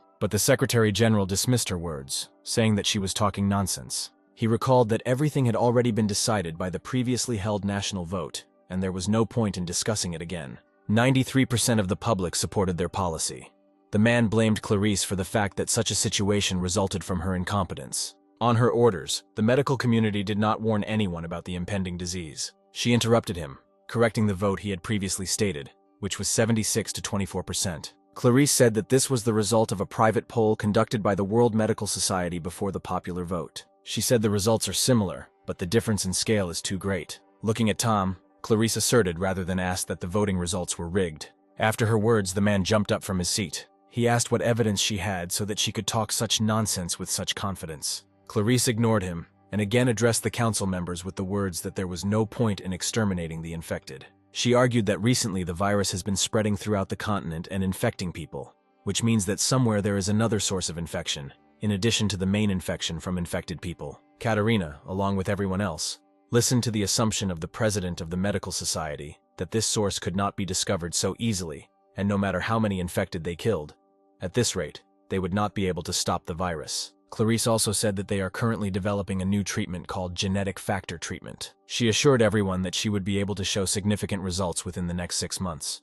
But Tom interrupted her, saying that Clarice had been raving about her impossible project for a long time. The man opposed it, saying that they could not let the situation in the world take its course for 6 months. The owner of the dongua company, which develops robots, suddenly intervened. He said that his company had long ago begun to develop a plan for quarantining the infected using robots, providing them with all the necessary means. If they were allowed to act immediately, they could quarantine 80% of those infected in just 2 months. Clarice thanked him for his detailed explanation. She then continued by saying that the current epidemic is the worst in the history of mankind, and if the government takes control and publishes a plan, they can regain the trust of the people. She suggested immediately requesting a settlement fund from the president. Andrew intervened again, saying that this idea would not succeed. He explained that the settlement fund had already been requested, but the president immediately rejected it. Clarice was shocked to hear this. She asked why the president rejected this plan. Andrew stood up from his seat and left the table. Walking around the table, he began a story from afar, saying that in Germany there was an old province ruled by a tyrant, and the fanatics of this province were fired up with the idea of founding their own country. They planned to call this country the Third Empire. While it was being created, their military expenses increased, and soon after that, the World War began. Passing by Clarice, the man said that that tyrant had one absurd dream in which the whole world was at his feet. After a pause, Andrew continued, saying that that tyrant had achieved his dream. At that time, the Third Empire had overwhelming military power. A tyrant could turn the entire world into countries under his control, or into ruins in just 2 years. Frowning his brows, Andrew said that their success was short-lived, and 4 years later the whole world was united, and the tyrant was executed. Thus, the Third Empire collapsed. Spreading his arms to the sides, the man summed up that a world government union was created to rule the whole world. Clarice asked in bewilderment why he decided to talk about this now. He stood there for a few seconds, thinking about something. Then Andrew turned around, saying that the created union still could not cope with the consequences of unreasonable world integration. The integration of the new currency led to the current state of inflation. Mass uprisings also began to occur around the world. Andrew did not forget to touch upon the environmental problems that arise due to rapid population growth. Even the problems of mass unemployment were caused by the technological revolution associated with the advent of robots. That is why Andrew believed that the government was on the verge of destruction, and in the current situation, it could not cure the infected and take any measures. His speech was interrupted by Clarice, asking whether it makes sense to destroy the infected simply because subsequent actions will fail. Turning to her, he replied that the point was, having abandoned the third class, put the second in order, and changed the situation for the better for the first class. Then he snapped his fingers. At the same moment, virtual monitors appeared in front of everyone. Everyone began to peer carefully at the image. Andrew said it was a plan written by the president himself. Clarice looked in bewilderment at the document, which contained a solution that could change the whole world in an instant. The Venus Project was introduced to everyone in this room. Andrew asked everyone to read the project summary on the first 3 pages. He said that there are also plans there that must be carried out by individuals. As Andrew advised, everyone read the indicated pages. Reaching the main plan, Katerina grinned, calling it madness. Clarice read line by line with horror. A few minutes later, the man again attracted attention, clapping his hands. He said that he wanted to raise the most important issue of the day. To be more precise, today they had to discuss the first phase of the Venus Project. Clarice couldn't believe her ears when she heard that the goal of this phase was to reduce the world population to a minimum. She interrupted him, saying that they were all crazy. Clarice tried to convince the man that this was all nothing more than a simple massacre. She suddenly fell silent, noticing the actions of the others. Everyone in that room rose from their seats and cheered loudly in support of this plan. One of the women said that with the help of this wonderful plan, the whole world can be reset. She then pointed to the monitor, saying that what she liked the most was the part about confiscating the residents' property and using the resulting resources. She recalled that 4 years ago they abolished all ATMs and replaced them with cryptocurrency.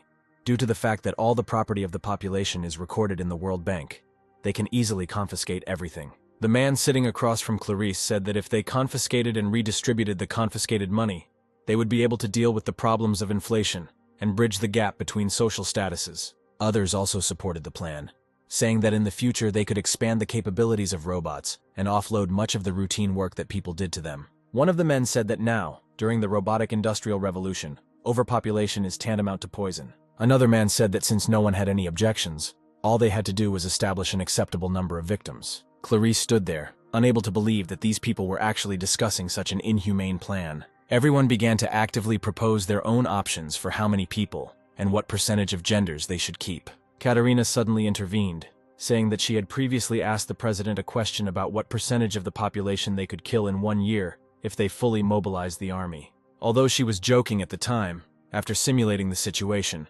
Katerina came to the conclusion that they could destroy approximately 86% of the population. After thinking about her words, Tom guessed that the result should only be 1 billion, which was quite good.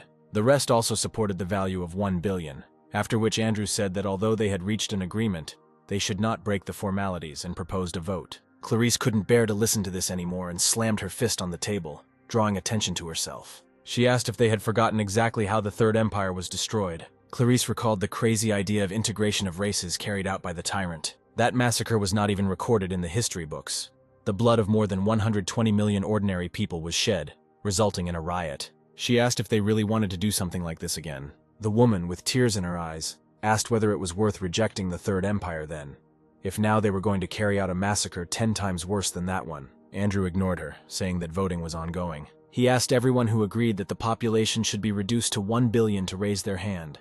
Everyone raised their hands unanimously, with the exception of Clarice. After examining everyone, the man said that the decision had been made, and after the completion of the first phase of Venus, the number of survivors should be 1 billion. Clarice was unable to influence anything that day. Afterwards, she told the press about this plan, but not a single mention of Venus appeared, and scientists who shared her view were brutally killed by the military. That day, the research institute was strewn with many corpses of budding scientists. Only Erica and her owner Clarice managed to survive, although she was in serious condition. Clarice assumed that it was during this period that Erica deceived her. Katerina said that saving the life of the former president of the medical community was a kind of insurance.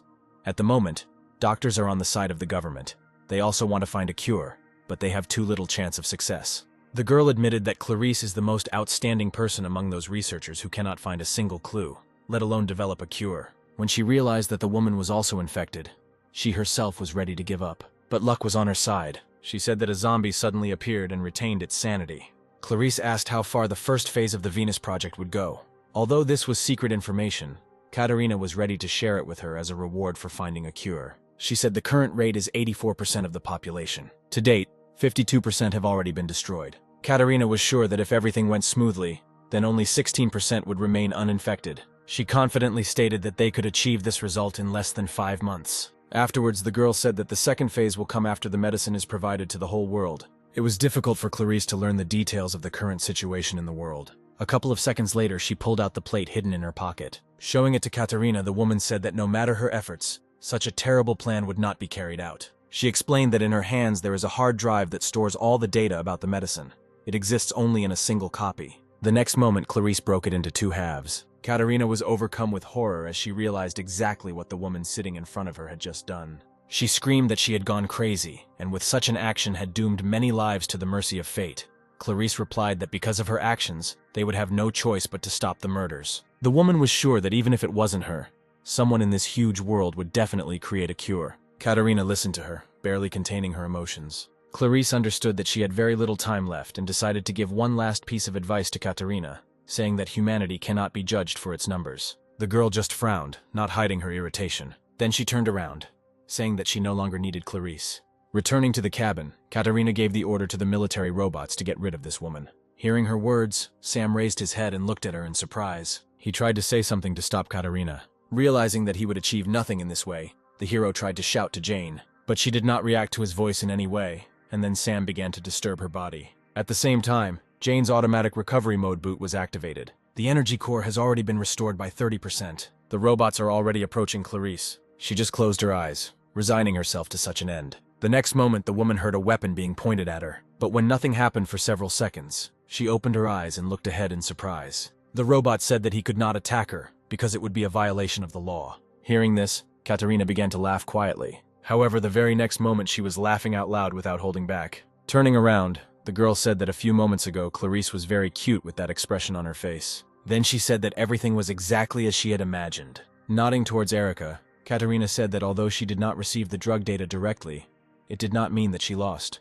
The girl said that all this time Clarice had an excellent robot with her. After her words, Erica disconnected the part from her device, with which she communicated with Jane the last time, and gave it to Katerina, who said that copying the data at this time is even easier than taking candy from a child. Clarice was startled by this and shouted at Erica not to do this because this information should not fall into the hands of the government. At the same moment, a sharp flash of pain pierced her. The next attack meant that the effect of the previously injected medicine had ended, and the disease began to spread further with accelerated force. The woman curled up on the ground with pain coursing through her entire body. Looking at this picture, Katerina assumed that the virus was gradually beginning to take over her mind. Smiling, the girl said that very soon Clarice would evolve into a monster.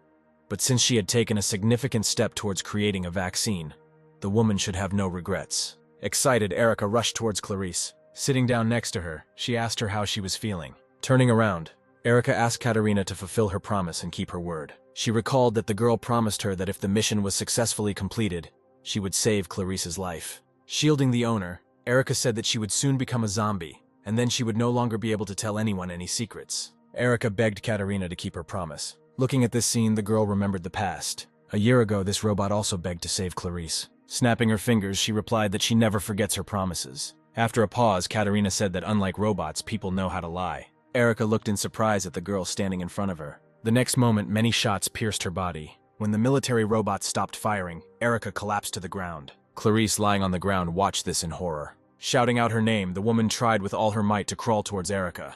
Frowning her brows, Katerina said that she was the first to be insulted in this way. Never before had an ordinary robot tried to make a deal with her. But that wasn't the only reason she was angry. Katerina was well aware that Erica had tried to ruin her plan when she tried to get rid of Sam. The girl said that she could not forgive her for this mistake. Anxious, Clarice tried to call Erica. She turned her head and apologized to the woman. She admitted that even when she realized that Katerina's promise was a lie, Erica continued to interfere with Clarice's research. Erica said that she changed the original data when she conducted virtual experiments, and also tried to kill Sam. But clinging to the 100th chance that Katerina would still fulfill her promise, she gave her the data. Because Erica prioritized saving her master's life over the lives of all humanity, she declared that she was no longer worthy of being called a Medroid. A single tear rolled down Clarice's cheek. Almost silently, she said with just her lips that Erica was not to blame. Closing her eyes, she said that she never blamed her for what happened. When the woman opened her eyes again a couple of seconds later, her eye sockets were completely black, which meant that the virus had gotten the better of her. A military robot standing nearby analyzed Clarice's condition. Having determined that she was no longer human, the robots turned their weapons on her. Due to the fact that she has lost her human essence, they now do not break the law and can carry out the previously given order. One of the military robots turned around as a sudden noise behind them caught his attention. A moment later, Jane punched his head. As a result, he flew several meters back. Katerina watched, not understanding what was happening here. Jane said that the automatic recovery was 48% complete. A couple of seconds later, the percentage of recovery increased and previously damaged areas of the body were strengthened. She was determined to return Clarice's research data. Katerina understood how this was possible, because the shot from Mars definitely hit her. Kevin wondered a similar question about how the damaged robot was still able to move. He turned to one of his subordinates, who scanned Jane and reported that she had completely stopped functioning, asking what was going on here, but he could not give a reasonable answer. Looking at the screen, Greg remembered the time when he himself fought with this robot. After the fatal attack was dealt to her, he deemed Jane no longer competent, but suddenly she recovered and became stronger. Greg said that this home robot is fraught with many secrets. Kevin ordered military robots to be sent as reinforcements. Meanwhile, Jane was already running towards the military robot. Approaching him, she kicked his torso, punching right through him. Then she grabbed his head.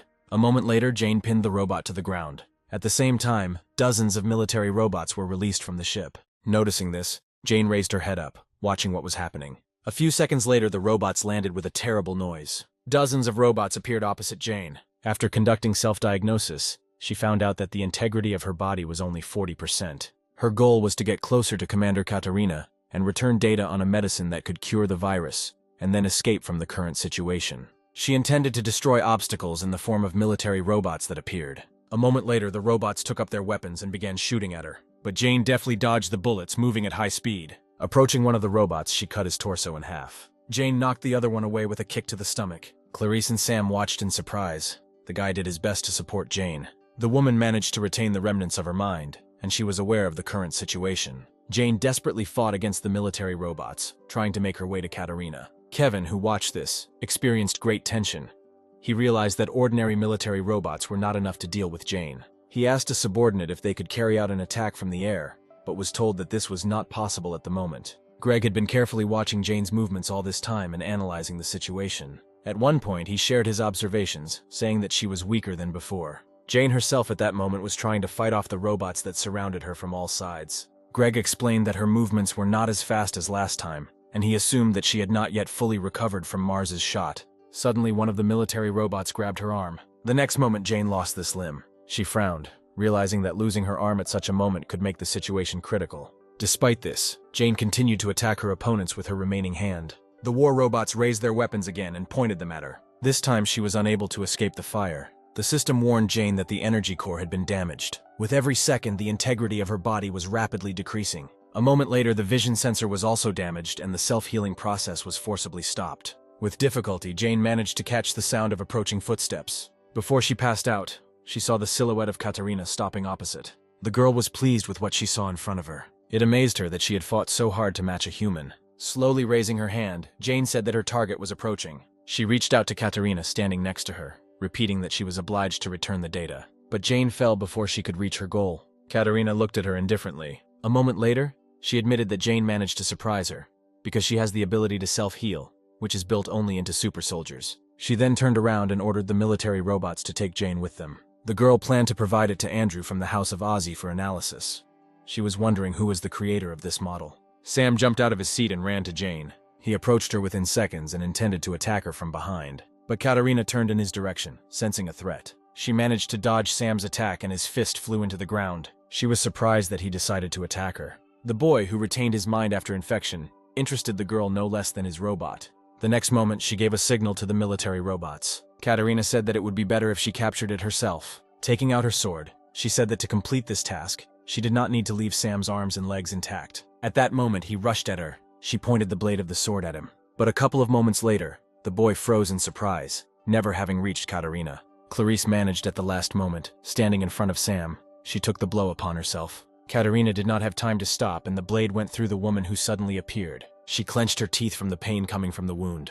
A moment later, she screamed that the pain experienced by the patient was equivalent to death. The girl was amazed that Clarice managed to retain the ability to speak. Suddenly, the woman approached Katerina, saying that she should feel this pain properly. The next moment, she bit her on the cheek, tearing off a piece of skin. Due to the fact that the girl recoiled sharply, her cap fell to the ground. When Clarice looked at Katerina's face again, her eyes widened in surprise. She asked what caused such a reaction in the woman. She asked if the zombies didn't like the artificial flesh of the mechanical doll. Looking at Clarice's surprised face, Katerina said that it was a doll that could synchronize with brainwaves, designed to protect important people. She explained that artificial intelligence does not have a conscience. The doll only reads the brainwaves of its owner and is controlled by them. Katarina's position was too high to go out and fight the polluted creatures herself. Suddenly, Clarice's consciousness left her. The exhausted woman fell to the ground. At the same moment, the doll transmitted the received data to the real Katarina. After that, she sheathed the sword and, looking to the side, noticed a wary guy. Picking up her cap from the ground, the girl looked at Sam and asked why he didn't attack. Smiling, she said that he knew what futile attempts were.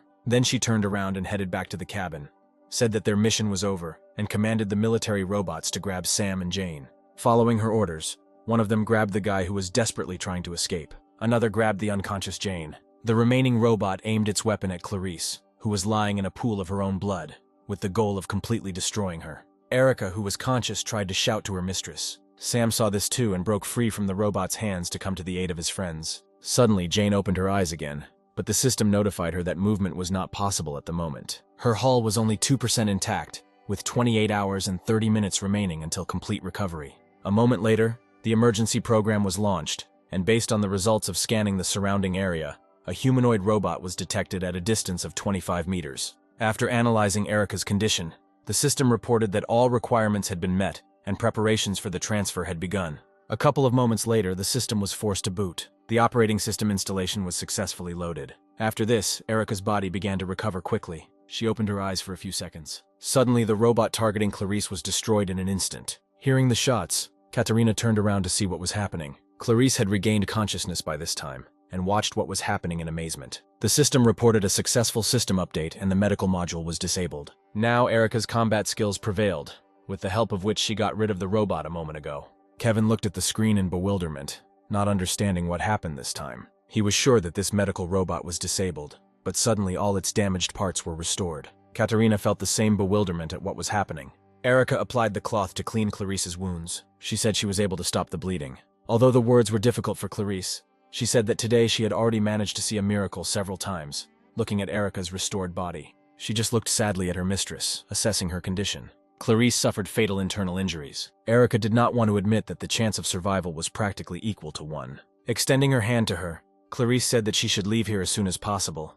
At least she should survive. She put her owner's hand back, saying that she should rest a little. Erica promised that she would take care of everything.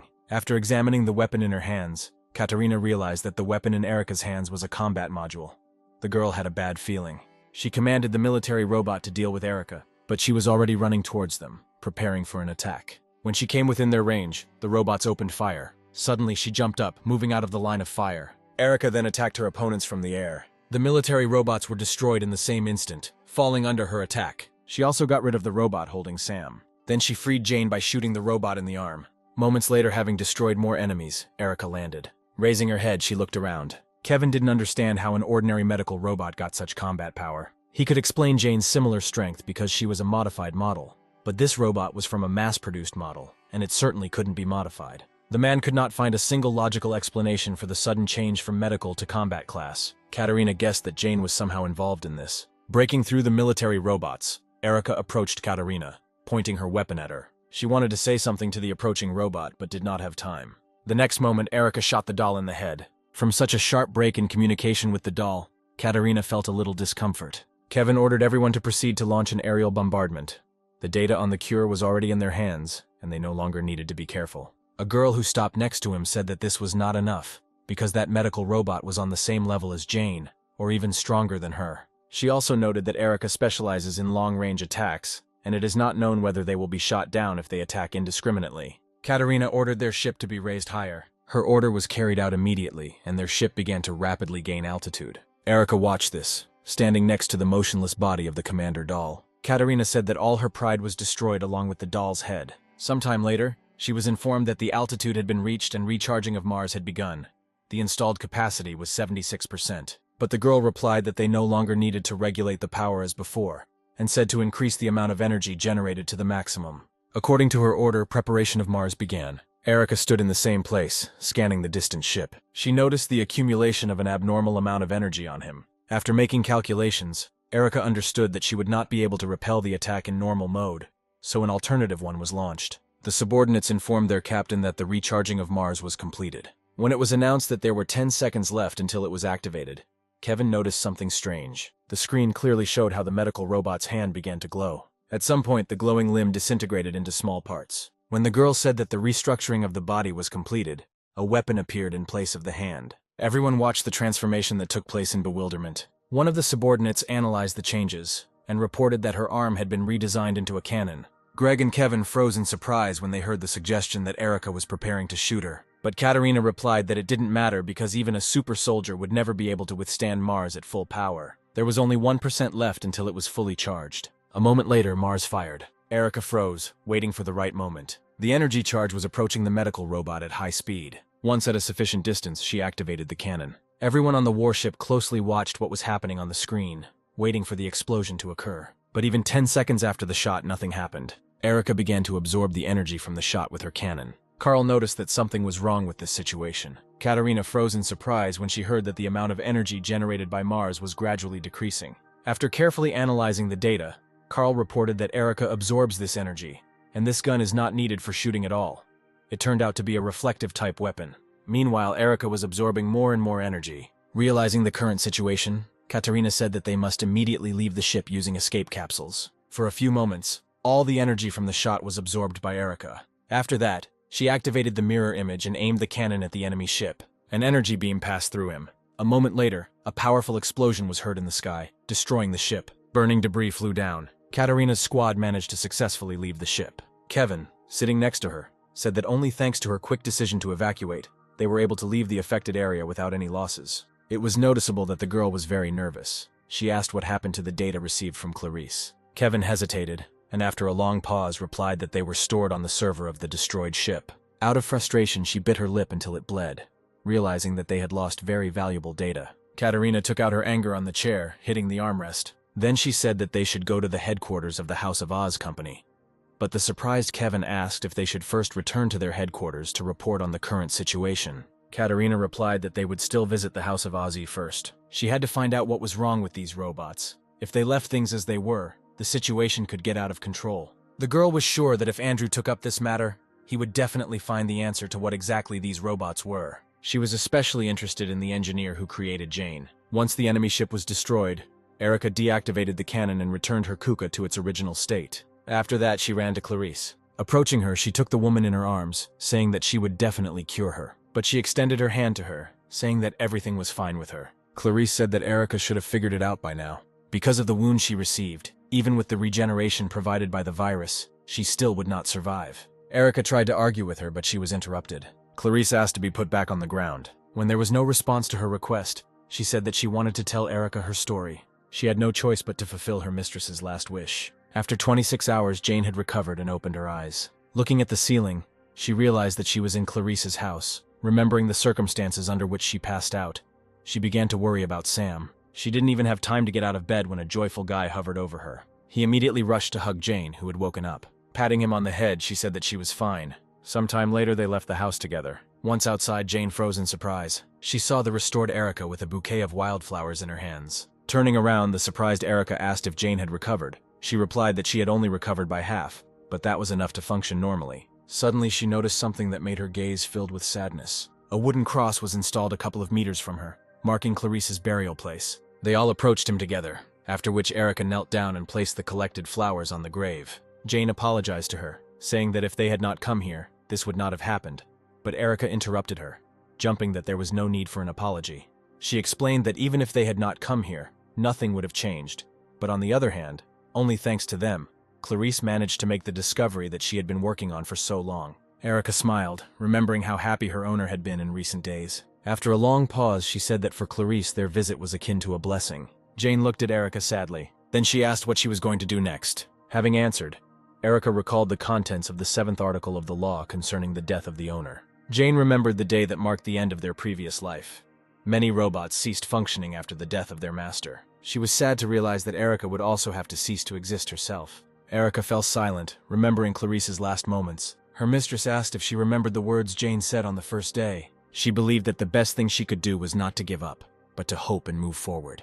Clarice asked Erica to remember one important thing. Taking her hand, the woman said that the thing called hope can only be created with your own hands. As her final wish, Clarice asked that Erica, along with Sam and Jane, create their own hope together. Emerging from her memories, she said that this clause of the law can be neglected if the owner left his last wish. Rising from her knees, Erica continued, saying that in this case, the robot must continue to live in order to fulfill this wish. Turning around, she said that her memory disk contained the medicine data Clarice left behind. Hearing this, Jane and Sam looked at her in surprise. Smiling, Erica asked to accompany her for a while. Jane happily accepted her offer and smiled happily. Afterwards, she took her hand and suggested that everyone travel together. That night, Katerina finally reached the main office of the House of Aazi. She showed footage of fights with Jane and Erica. A man sitting opposite the screen carefully watched every action of these robots. A few minutes later, he gave his verdict, saying it looked like some kind of computer virus. After pressing the remote control, Andrew turned off the TV. Katerina looked at him in surprise and asked what this meant.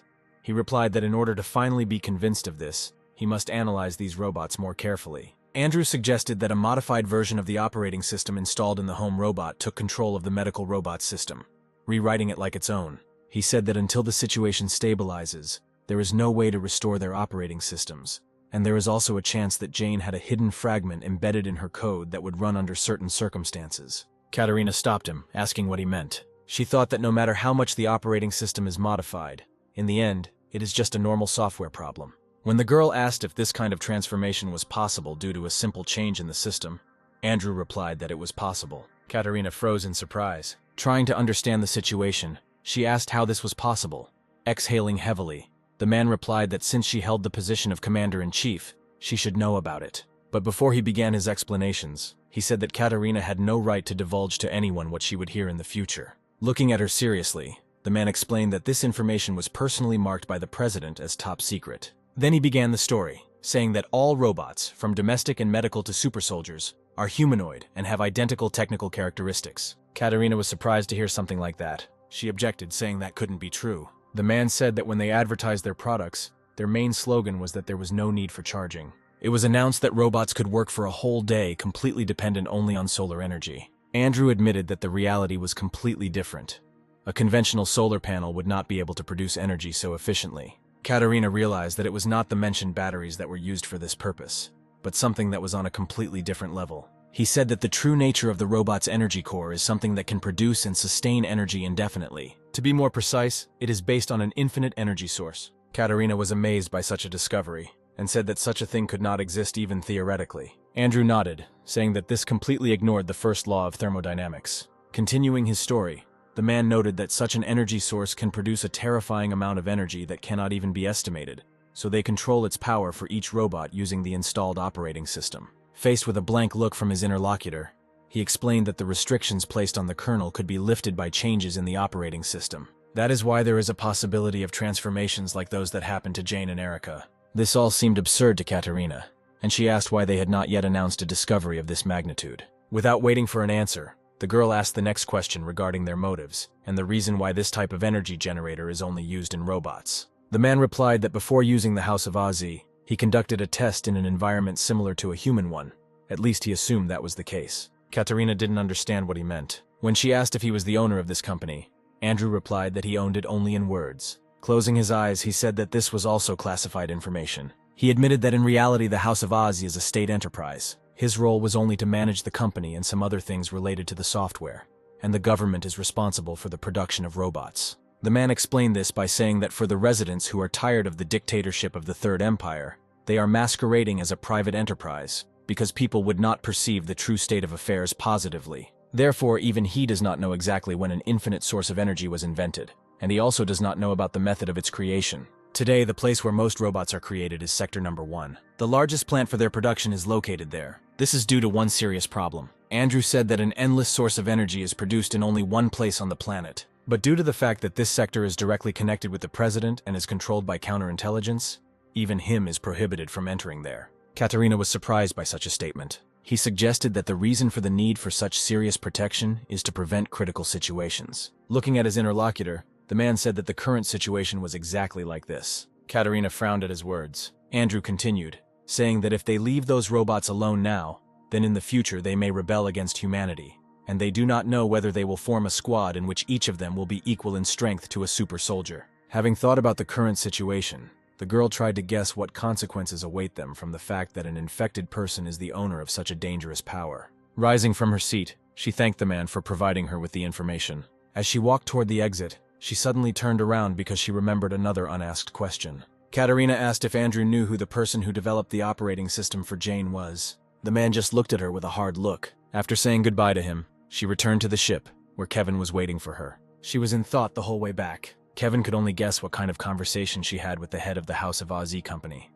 Suddenly, the girl came out of her thoughts and asked him to contact headquarters so that they could prepare the main ship for departure. She said that as soon as they got there, they would go straight to the president's palace. Kevin asked if Katerina was sure that it was worth doing this. She looked at him blankly. Adjusting his glasses, the man recalled that they had recently lost one of the best warships, and had also shot from Mars twice without permission. He asked if she was really sure that they should go to the president now, knowing that in a fit of rage he might even beat them. She said that she would deal with this on her own later, and again plunged into her thoughts. If it weren't for the seriousness of the situation, she would really prefer not to meet with the president now, but she needs to get permission to use super soldiers.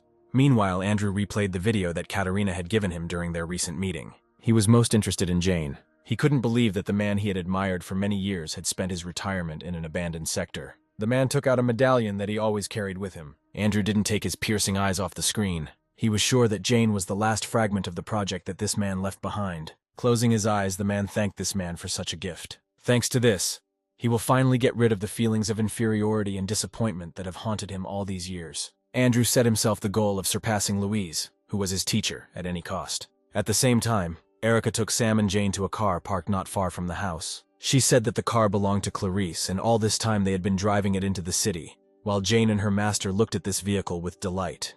Turning to Erica, Jane asked where they would go, because they already had all the necessary data, and all they had to do was create a cure. After her words, the honey robot thought about it. Suddenly, Jane remembered that there was a medical facility in Sector M42, and asked Erica if it had survived. But she apologized, saying that she could not analyze this data. Erica explained that these were not restrictions placed on her, but laws set by humans for robots. Medical robots were designed in such a way that they could not do anything better than humans. She suggested that the reason for this was to prevent the loss of specialists. But in reality, everyone understood perfectly well that humanity was still not ready to entrust their lives to a robot. After listening to her, Jane helped Sam climb into the car. Taking a seat next to Erica, she outlined their first task, finding a doctor. Moving away, she replied that before her death, Clarice mentioned someone who could inherit the data. Erica said she saw Martin when he worked as Clarice's assistant for a while. Although this man was a terribly sloppy person who always sat buried in his old book, its owner recognized his abilities. When Jane asked if they would go looking for this man, Erica nodded, answering that it would not be an easy journey. She said that the place where the man works is at the Center for Disease Control and Prevention, and is located in Sector EU0. Having analyzed the distance to the final destination, Jane noted that it was very far. Erica said that distance is not their biggest problem, due to the fact that Sam is with them. They will have a lot more problems if they poke their nose into this sector. She explained that this area is a quarantine residential area. Therefore, this is one of the few zones where people live without feeling a threat to their lives. The three of them had been moving non-stop for some time. Jane broke the silence by turning to Erica. She invited her to become friends. Jane said that people who spend a lot of time together and have common goals become friends. Erica responded that she didn't fully understand the concept of friendship. After her words, Jane realized that she had raised a topic that was difficult for other robots to understand, and apologized. But to her surprise, Erica replied that although she wasn't sure if they would make good friends, she didn't mind trying. Jane was incredibly happy that she had a new friend. She and Sam clapped their hands together happily. Suddenly, something on the road caught Erica's attention. Ahead, someone put his hand out to the side, hoping that a passing car would stop and the driver would kindly agree to give a ride to a fellow traveler. Jo was incredibly glad to meet someone in such a wilderness who could help her. She jumped and waved her arms from side to side, attracting attention. Taking a closer look, Jane asked if the girl standing in front was a robot. Erica nodded her head, answering that she was also a house robot. She scanned Jo and said it was the latest model, having been released last March. To the girl's surprise, the car drove past her. When Jane asked why they didn't stop, Erica replied that they had too long a journey ahead, and they shouldn't help other robots. She also said that the robot seemed suspicious to her, if only because she did not obey the law, according to which robots must wear only prescribed clothing based on their field of activity. Looking back sadly, Jane said that they could at least know her story. Suddenly, something clung to their car from behind. Sam and Jane watched in surprise. Grabbing the other end of the cable, Jo sat on their tail, shouting that in this cruel world, robots should help each other. She shouted all sorts of hurtful things at Erica. When she was called a one-eyed, heartless creature, her patience came to an end. Erica began to throw the car from side to side, hoping that the tail in Jo's face would finally come unstuck. Sometime later, they stopped at a gas station, deciding to listen to Jo's story. Erica asked about who she was and what she did. The girl introduced herself, saying her name was Jo, but after today, they could call her Hitchhiker. After this, Erica continued her questioning, asking who her owner was and why she was walking around alone. Joe replied that she was looking for her owner everywhere and wanted to ask them for a ride to the industrial zone in Sector F6. Opening the card, Erica apologized and said that they would not be able to fulfill this request. She explained that the sector she needed was in the west, and they were heading east. For this reason, they would not be able to give Joe a ride. Having finished her explanation, Erica led Sam and Jane back to the car, no longer paying any attention to the girl who was left alone. Running up to them, Joe said that the sector they were heading to was under quarantine, and asked the reason for such a risky decision, especially with an infected person in addition. But Erica replied that they were not obliged to explain their actions to her. Exhaling heavily, Joe said that they don't need to be so careful, because robots don't know how to lie anyway. Joe tried to find an explanation for Erica's cold attitude and suggested that she had once been betrayed, and that is why she was acting this way now. Unable to bear it any longer, she turned around, saying that the girl should be more careful with her words, but she only laughed, saying that she had hit the target, judging by such a reaction. Afterwards, Joe more seriously said that they really shouldn't go into the quarantine zone, because without proper preparation, they would be destroyed in a split second as soon as they step inside. Pointing at Sam, she said that he was 100% likely to die first. Frightened, Jane hugged her master, asking what this city was all about. Joe replied that she had passed by it about 17 days ago. She was not allowed to speak further when a military helicopter suddenly appeared. The pilot's goal was achieved and the infected was discovered. He began to descend, preparing to attack his target. Jane and Erica turned around in horror and also saw a helicopter approaching them. Joe just grinned, saying that this was a great opportunity to show off her abilities. She then tossed her bag to Jane and said they could relax and watch the show. A moment later, everyone heard a warning about the opening of fire. Joe stopped in front of the helicopter, saying that she wouldn't need 10 minutes. After that, she activated her ability. The girl quickly clicked on the necessary system windows. Jane had a couple of seconds to prepare, after which she said that the synchronization was completed. Having penetrated the robot system, she managed to change the instructions. The indicator that marked Sam changed its color from red to green, indicating that the selected target did not pose any threat. Next, Joe gave the robot the order to self-destruct. A couple of seconds later, the military helicopter exploded from the inside. Friends standing nearby watched what was happening in surprise. The helicopter, engulfed in fire, quickly fell to the ground. After it hit the ground, there was a loud explosion. Joe approached the frozen Jane and Erica, asking how they were enjoying this little show. She said that they were very lucky to meet her, because without her help, they should not even dream of getting into the quarantine area. Closing her eyes, Joe decided she should introduce herself properly. The next moment, pointing to herself, she said that she was the only robot with a pre-installed hacker module. Her performance was interrupted by Erica, who hit Joe in the head with a medical hammer. She said that they were located next to a gas station, and her rash actions could have caused it to explode. Joe looked at Erica in surprise and said that the gas station would have exploded anyway. She pointed to the site of the explosion, explaining that the flames were large and the wind was blowing from the northeast at a speed of 3 meters per second. Taking this into account, in 1 minute and 24 seconds the fire will spread and another explosion will occur, the radius of which will be about 2 meters. When Joe said that if they didn't leave immediately they would have a hard time, Erica could hardly contain her anger towards her. A few seconds later, everyone climbed into the car, and Erica began to move as far away from this place as possible. At the same time, Katerina reached the presidential palace. She and Greg walked through the long corridors to the president's office. But the man could not hide his poor condition while following the commander. Turning around, Katerina asked what happened to him since he looked so sick, but he replied that he was fine. Afterwards, he hesitantly asked if they were going to visit the president.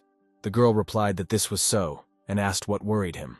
Greg asked why he was chosen to attend such an important event and not her chief secretary. She replied that Kevin was still busy writing reports for headquarters, so he didn't have time for anything else. Afterwards, Katerina asked why Greg suddenly had such questions, and suggested that he did not like being here. But the man replied that everything was completely wrong. Grinning, she advised him not to be so tense, because the president is the same person as they are. Suddenly, another person appeared on the way. The guy, being the chief security officer of the president, immediately recognized Katerina, and saluting her, greeted her in a befitting manner. Greg would be surprised to see a young boy here and assume that he is a new recruit. But after examining his uniform, he noticed 2 stars sewn on. After that, he followed Siegfried's example and also saluted him, which earned Katerina a displeased look. The next moment she slapped him on the head. The girl asked if he knew the basics of relations between subordinates and superiors. Katerina said that as long as he was with her, he did not need to salute. Rubbing the bruise, Greg apologized, saying that he was very nervous. Afterwards, the girl approached Siegfried, who was blocking their path, and asked him to move away. He bowed low, apologizing for his rudeness. Stepping aside, the guy asked permission to examine Katerina, because by order of the president, carrying weapons inside was strictly prohibited. After his words, Without further ado, she took off her weapon and threw it to Siegfried, who deftly caught her sword and pistol. She said that this was all she had with her, and forbade her to even touch herself with a finger. The girl also expressed her assumption that he did not need to conduct a thorough check to make sure that she still had hidden weapons. The guy only nodded, confirming her thought. Greg then followed suit and gave Siegfried his weapon. While catching up with Katerina, he was thinking about why things were so bad between her and that guy. Suddenly she said that if Greg suddenly met Siegfried alone, then he should not salute him. She said that their honor was at stake. Katerina explained that this guy is not a person, but a personal item of the president. Greg was surprised to hear that he was the only robot to be given the honor of becoming an officer. She said that Siegfried's true nature is the most destructive weapon, the strongest that has ever been created in the history of mankind. He was a super soldier. Turning around, Greg could not believe that he had a chance to see the most legendary robot, about which there were many rumors. Approaching the director's office, Katerina knocked on the massive door, announcing her arrival. The man inside the office gave permission to enter. Meanwhile, Jane's company with a new member was moving to Sector F6. Jane tried to find out as much information as possible about the quarantine zone, but Joe constantly evaded the answer. She justified this by saying that once they got the information they needed, Erica would immediately throw her out of the car. After Joe approached her, asking if her suspicions were true, Erica did not deny anything, saying that she was too suspicious.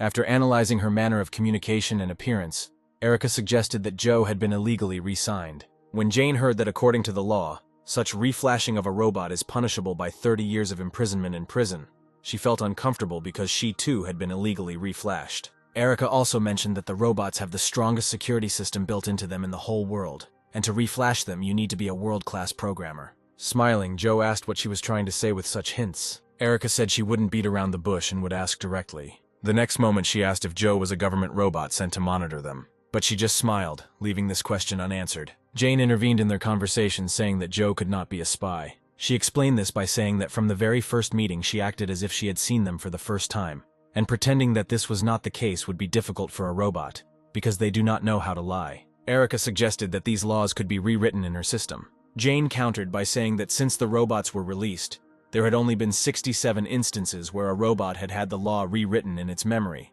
but due to their nature, there had not been a single instance where Article number 1, 2, or 3 had been rewritten. She explained this by saying that if one of these articles is ignored, robots can become a threat to humans, and they should also take into account the security system. Remembering the last skirmish with Katerina, if it were possible to rewrite the previously listed articles, then it would be easier for her to reprogram Erica, rather than keep her silent all this time. Erica remained silent, not knowing how to object to this fact. Joe praised Jane for her intelligence, because even she is not able to ignore the laws of the first article, as noted earlier. She said that there are 3 levels of protection in the robot security system. The first 3 articles are in the Good Witch category, and is intended to protect people. The Oscar category prevents illegal rewiring, and the Clid category. Joe admitted that her master hacked her all the way to Oscar, but the Good Witch turned out to be much more difficult, and no one will be able to hack her in the next 50 years. Erica was amazed at the man's abilities. When Joe named her master's name, Jane looked at her with enthusiasm, saying that he was a very famous person, and everyone knew his name. She said everything she knew about the Cheshire Cat. Firstly, he was the best hacker in the whole world.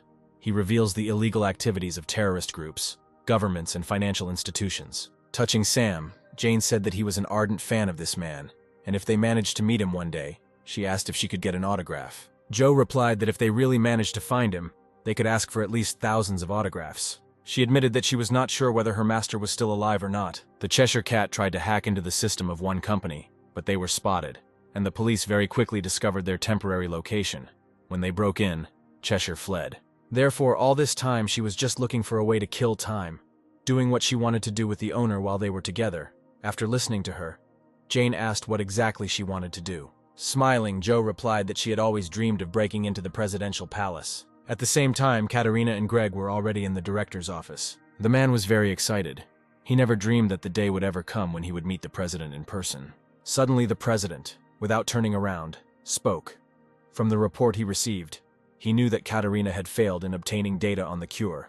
They had lost one of the best ships, and worst of all, she had used Mars without his permission. Afterwards, he asked how much impudence she had to ask for a personal audience after all of the above. Katerina clenched her fists from tension. Taking a step forward, she said that they clearly knew what exactly caused the data acquisition operation to fail. When she said that due to a lack of information about the true nature of the robot's energy source, she was unable to cope with the situation. The man smirked. Having accepted this answer, he asked how Katerina would explain using Mars without permission. The girl explained that this was a situation in which they could not assume what exactly the infected Clarice could do with the data, which is why she acted as she saw fit to obtain the data and eliminate the threat. Turning around, the president clarified whether this was her order. He wondered since when did she consider herself his equal, since she believed that she had enough power to use dangerous weapons on her own. Katerina replied that she only did what she considered necessary in that situation. She explained this by saying that the commander-in-chief must be flexible and take any action during the war, leading people along with him. The man looked at her with a frown after listening to her answer. The next moment he asked her to come closer to him. Katerina complied with the request and took a few more steps forward. A few seconds later she stopped in front of Bishop. For a couple of moments he stood still, saying nothing. Then he suddenly pulled out a pistol and put the barrel to Katerina's head. Seeing this scene, Greg began to seriously worry about his commander. Bishop shared that he had heard rumors that Katerina was getting rid of any of her subordinates who were looking for excuses for their mistakes.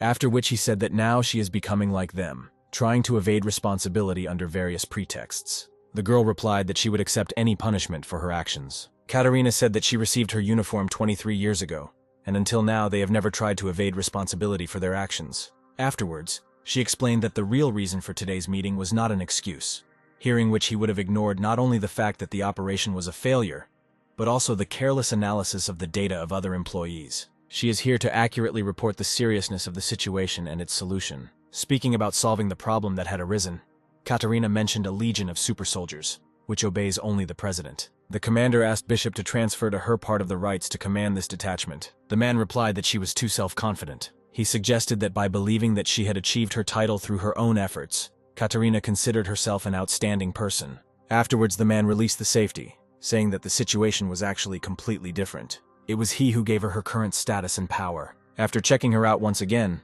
Bishop said that there were many people who could replace her. After these words, he pulled the trigger and the sound of a shot was heard. When Jane and Erica heard about Joe's plans, they called her crazy. Erica said that no matter how brilliant the Cheshire Cat might be, doing something like that is too reckless. Joe explained that it was all because of the evidence found with her master. They suspect that the president may have artificially caused a virus that turns into zombies. At the same time, Greg looked at the president in horror. There was barely noticeable smoke coming from the man's gun from the shot. Katerina still stood in front of Bishop, with a scratched cheek and a bleeding ear grazed by a bullet. The man was surprised that the girl didn't even flinch when he fired. Lowering the gun, he said that if she had tried to dodge the bullet, she could have lost her life, and then asked why she was sure that he had not intended to kill her in the first place. Katerina replied that there was nothing surprising in her action. She only took responsibility for her words that she would accept any punishment. Sighing, Bishop walked over to his desk, saying that for her contributions to combat command over the years, he would turn a blind eye to her mistakes this time.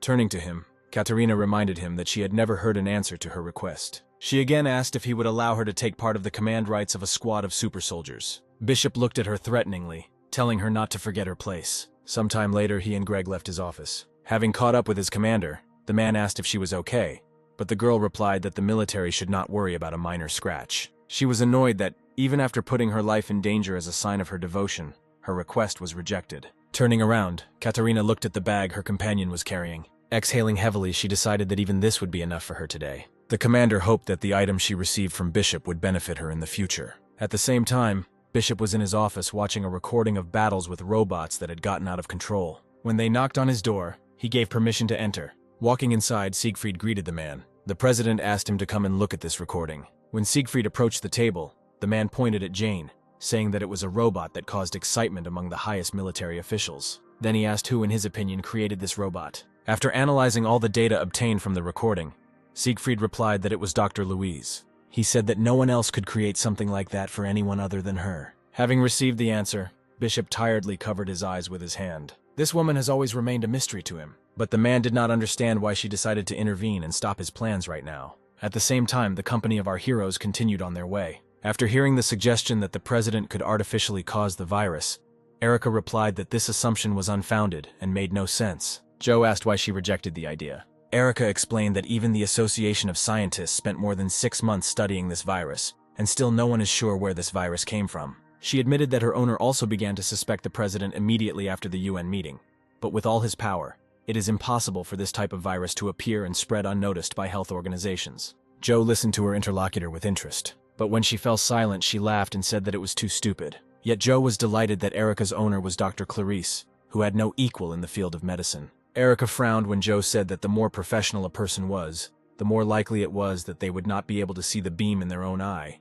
and their imagination would be too limited. To everyone's surprise, she suggested that it might be possible to cause an epidemic without the need to create a virus. Excited, Jane asked how this was possible. Pointing forward, Joe replied that they were heading to Sector F6 to confirm or refute this hypothesis. Bishop handed Siegfried his cap, telling him to find this pet robot. The man gave him orders to find out how Louise's legacy could affect his plan. Having accepted this order, Siegfried threw on his cloak. After that, he headed towards the balcony, saying that he would return having successfully completed his mission. Coming out onto the balcony, Siegfried stopped. He looked up, starting synchronization with the satellite. It only took him a couple of seconds to establish the connection. After that, he could access any data. After analyzing the area around Louise's house, he discovered a damaged military robot 80 meters to the southeast. Knowing the initial data, it was not difficult for him to calculate the current location of his target. Having finished the analysis, he jumped to a higher point. Looking around, Siegfried tried to determine the direction he needed. A moment later, he established that his target was moving at a speed of 70 kilometers per hour towards Sector F6 along the highway 14 kilometers away.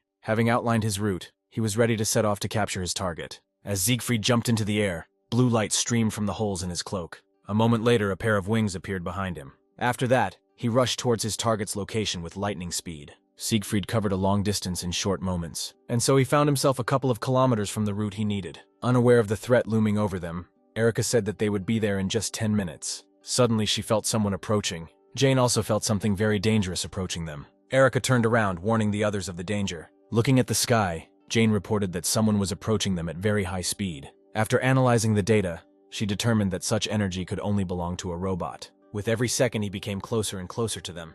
A moment later, he landed a couple of meters from the car, blocking their path. Once the large amount of energy they released was reduced, they were able to make out a human silhouette through the column of dust. Siegfried slowly rose from his knees. Joe was filled with horror when she realized that there was a super soldier in front of them. Having taken a few steps forward, he stopped, saying that he was very pleased to meet those present. Jane watched his every move warily. Bowing, Siegfried announced that he had contacted the presidential palace and was a military robot holding the position of head of the Security Council. When he raised his head again, his body was surrounded by many small electrical discharges. Siegfried said that Jane should have already guessed the reasons for his appearance here. She really guessed for what purpose the super soldier was sent to them. The next moment, she jumped out of the car under the surprised looks of her friends. Despite their cries of protest, she landed a few steps away from Siegfried.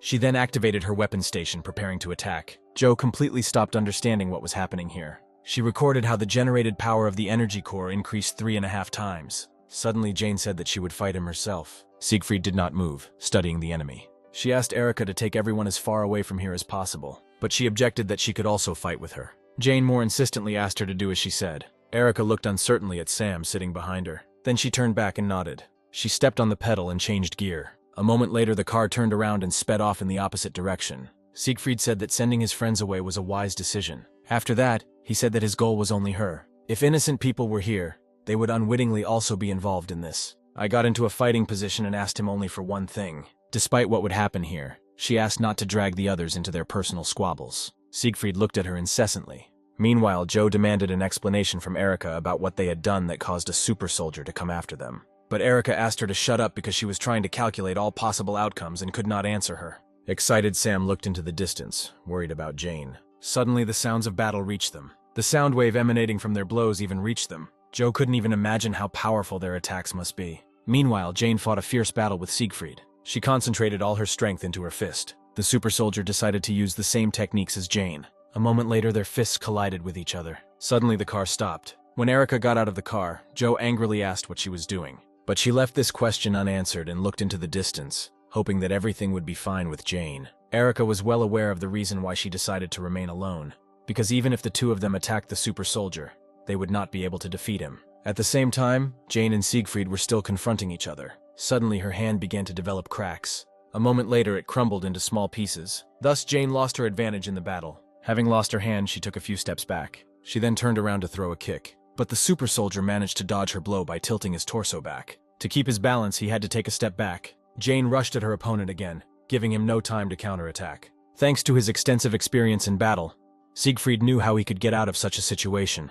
He took another step back, transferring his weight to his supporting leg. Then he stood up and again concentrated his strength in his fist. The next moment he punched the air when Jane was literally 2 steps away from him. Due to the shockwave, she flew back several meters. At one point, Jane swung her leg to help herself fall back to the ground. As soon as she knelt down, Siegfried was already approaching her. Suddenly, a few kilometers away, Joe, Erica, and Sam heard an unusually loud sound from the attack. They all peered into the distance with horror and bewilderment, wondering what was happening there. Suddenly, Joe turned to Erica, asking if everything would be okay. Judging by the sounds that were coming to them, Jane could die like that. After her words, Erica activated her combat module. Joe was surprised that she, like Jane, could also regulate the power of her core. She interrupted Joe when she asked why they left Jane alone. Erica said that the super soldier would be here soon and asked her to get as far away from here as possible so that Sam wouldn't be dragged into this. Turning around, she explained that this boy is the only hope of humanity. After her words, Joe looked at him in disbelief. With a resigned sigh, she got behind the wheel, saying that out of the kindness of her heart she would fulfill this request.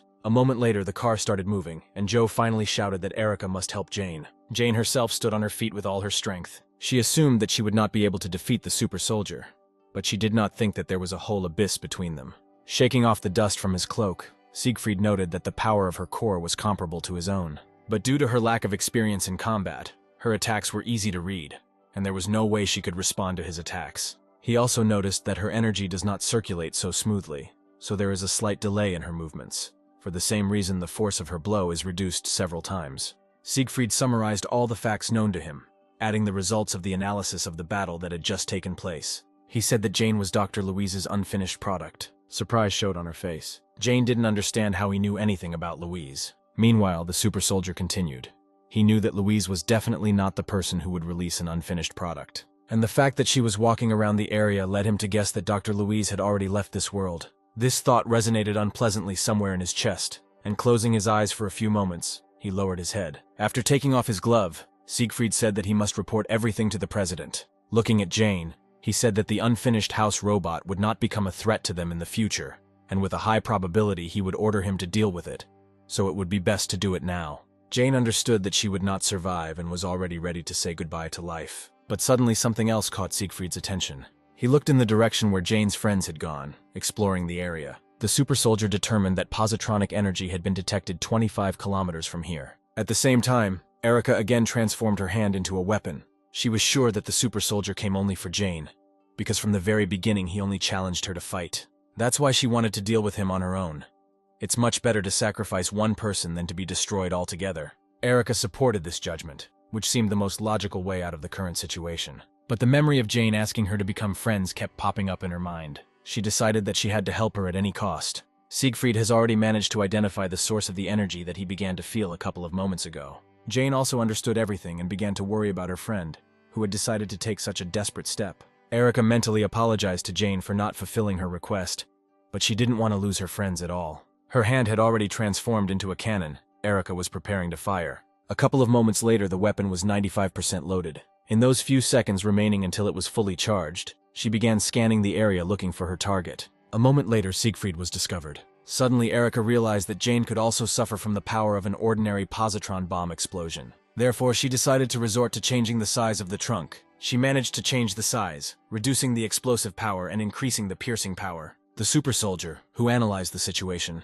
believed that at the moment the positron bomb attack was more dangerous than Jane. Therefore, his primary goal was to eliminate the threat in the person of Erica. Immediately after that, he jumped out of his seat, and a blue glow appeared on his back again. Jane wanted to stop him because she knew that none of them could stand against him. Erica's weapon was already 100% charged. The next moment she fired from the cannon. Siegfried was already running at full speed towards Erica. He remembered that in the recording she used a reflective type gun. Now she independently produces energy and uses it to attack. Having put the pieces of the puzzle together into a whole picture, he concluded that the system developed by Louise has the ability to learn in combat. Approaching the bomb, Siegfried realized that he had previously underestimated the enemy, and that in the future they could become a serious threat. After doing a lot of calculations with various variables constantly added, the results show that she will not be able to completely destroy the super soldier, but there will be a chance, together with Jane, to put him in a vice. Suddenly something happened that Erica could not have foreseen. Siegfried surrounded himself with a barrier that withstood the energy of her cannon.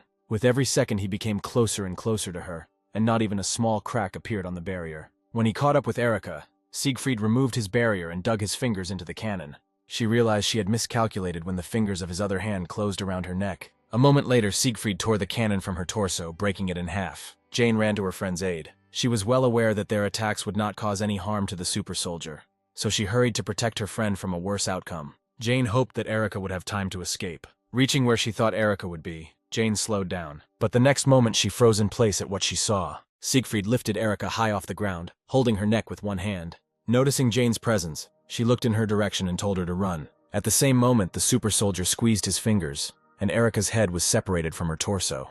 Jane watched this scene with wide eyes. She did not immediately realize what had just happened. With the primary source of the threat incapacitated, Siegfried threw the robot's torso to the ground. Looking at her, he said that he did not understand at all the reason for such a stupid act. It was obvious even to him that Erica knew that they could not defeat him, but still sacrificed herself for a reason unknown to him. Despite the fact that Jane was a robot, at that moment she was overwhelmed with emotions. Dusting off his gloves, the super soldier said that he had already collected enough information about them, and it was time for him to complete this mission. Then he turned in her direction. However, she rushed past him so quickly that he did not even have time to react. Jane managed to deprive him of his left arm in just a split second. He looked in surprise at the place where his hand had been a moment ago.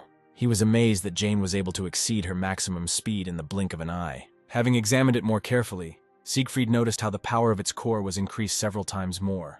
Rising slowly, Jane asked him to refrain from suggesting that Erica was stupid. She said that if it were her, she would have done the same. Turning around, Jane threw his hand aside. During this time, Siegfried managed to conduct a thorough analysis of the data. He determined that the reason for the increase in the power of her core was anger. Siegfried could not understand the reason why Louise needed to create such a terrifying creature. Suddenly, Jane approached him and hit him in the chest area with all her might. Meanwhile, Joe and Sam grew further and further apart. Joe didn't understand at all how she got involved in this whole situation. She just wanted to go for a ride. In just a couple of hours, she managed to encounter several things that she did not understand. She was tormented by the question of why Jane and Erica could control the power of their cores. If they were reflashed, then this would require an Oscar-level security hack, which raised another question that haunted her. Who else besides her master could do something like that? In addition, there was a whole swarm of other questions in her head, both about Sam, who, for reasons unknown to her, is the hope of humanity, and also about the super soldier. Suddenly, Sam began to shout something and actively pull her by the hood. Because of these actions of the guy, Joe suddenly braked. After that, she turned to him, saying that when someone is driving, they should not be distracted from the road. But he didn't listen to her at all and, knocking on the car, pointed his finger to where they came from. Joe understood what exactly Sam was trying to tell her, and then asked him if he wanted them to go back. In response, the guy actively nodded his head. She liked his proposal and began to twist the steering wheel, turning the car around. After that, they rushed back at full speed. Joe was determined to find out all the details of the situation in which she found herself, no matter what the cost. Jane managed to inflict a serious attack on Siegfried. In a rage, she struck him blow after blow. During one of the next attacks, Siegfried's cap fell to the ground. He didn't resist as Jane took out her emotions on him. The super soldier noticed that the angrier she became, the stronger her blows became. It was quite obvious that Jane would not stop until she destroyed her offender, so he decided to counterattack. Dodging his attack, she spun around in the air and prepared to strike again. The next moment, she kicked her opponent with all her might. Siegfried did not have time to escape from under her blow. The next moment, he watched as his second arm was separated from his body. Jane landed on the ground opposite her opponent. Siegfried became convinced that the power of her power changed depending on her emotions, just like a person. The next moment, many chains began to appear from his body. It felt like they were coming straight from his core. Jane noticed that Siegfried's core energy had increased greatly. The system warned him that all the necessary conditions had been met, and restrictions on his core would be lifted. Watching the transformation of her opponent, Jane felt the danger emanating from him.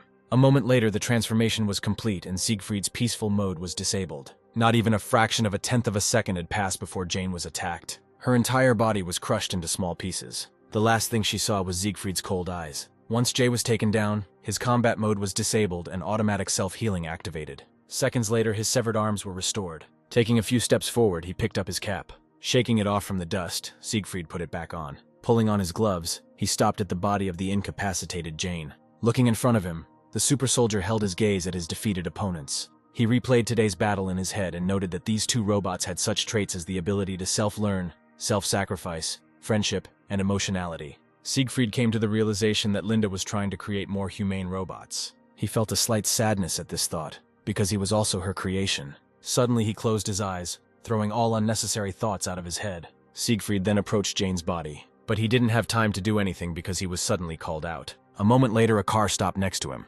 Activating her ability, Joe said that this is where he will meet his end. After smiling, she began to finger something at high speed. The super soldier only examined the new arrivals, not reacting in any way to Joe's words. Trying to get out of the car, Sam lost his balance and fell to the ground. Groaning painfully, he began to rub the bruise. Suddenly, behind Siegfried, the guy noticed the motionless bodies of Jane and Erica. His gaze filled with concern. Siegfried seemed surprised when he noticed Sam's unusual behavior. He carefully watched the guy as he ran towards Jane, trying to get at least some information about him. A moment later, Sam knelt down next to his robot and took her body in his arms and began to cry. The super soldier, unnoticed by the guy, approached them, intending to get rid of the infected. But suddenly he was shackled with chains, not allowing him to take a single step. Joe reminded herself by shouting that Siegfried should be more attentive to his opponents. Looking at her, he asked if she was a member of the hacker community. Joe nodded her head and smiling said that she had already taken control of his neural circuits. But as soon as Siegfried closed his eyes for one moment, the chains that bound him immediately disappeared. For Joe, this turned out to be a painful experience. Turning to her, he said that there was no one in the whole world who could bypass his security system. She just smiled wryly, rubbing her arm that ached in pain. The super soldier explained that every level of his system was protected by the Good Witch. Joe shouted that even in this case, he could not interfere with the reunion of Sam and his robot like that. She had already guessed that his mission was not to destroy them. Joe justified her assumption by the fact that when Erica aimed at him, he immediately stopped her. Also with Jane, they fought a fierce battle, but then he increased his strength and defeated her in just one movement. She said that if he didn't hold back, he could have defeated both of them instantly, but he was deliberately hiding her. Everyone knows that robots don't need to fight so ineffectively without any special reason. Based on this, Joe assumed that all this time Siegfried had been collecting data on Jane, who had transformed in a very strange way. Jumping out of the car, she said that most likely he was also tasked with destroying her after receiving the data.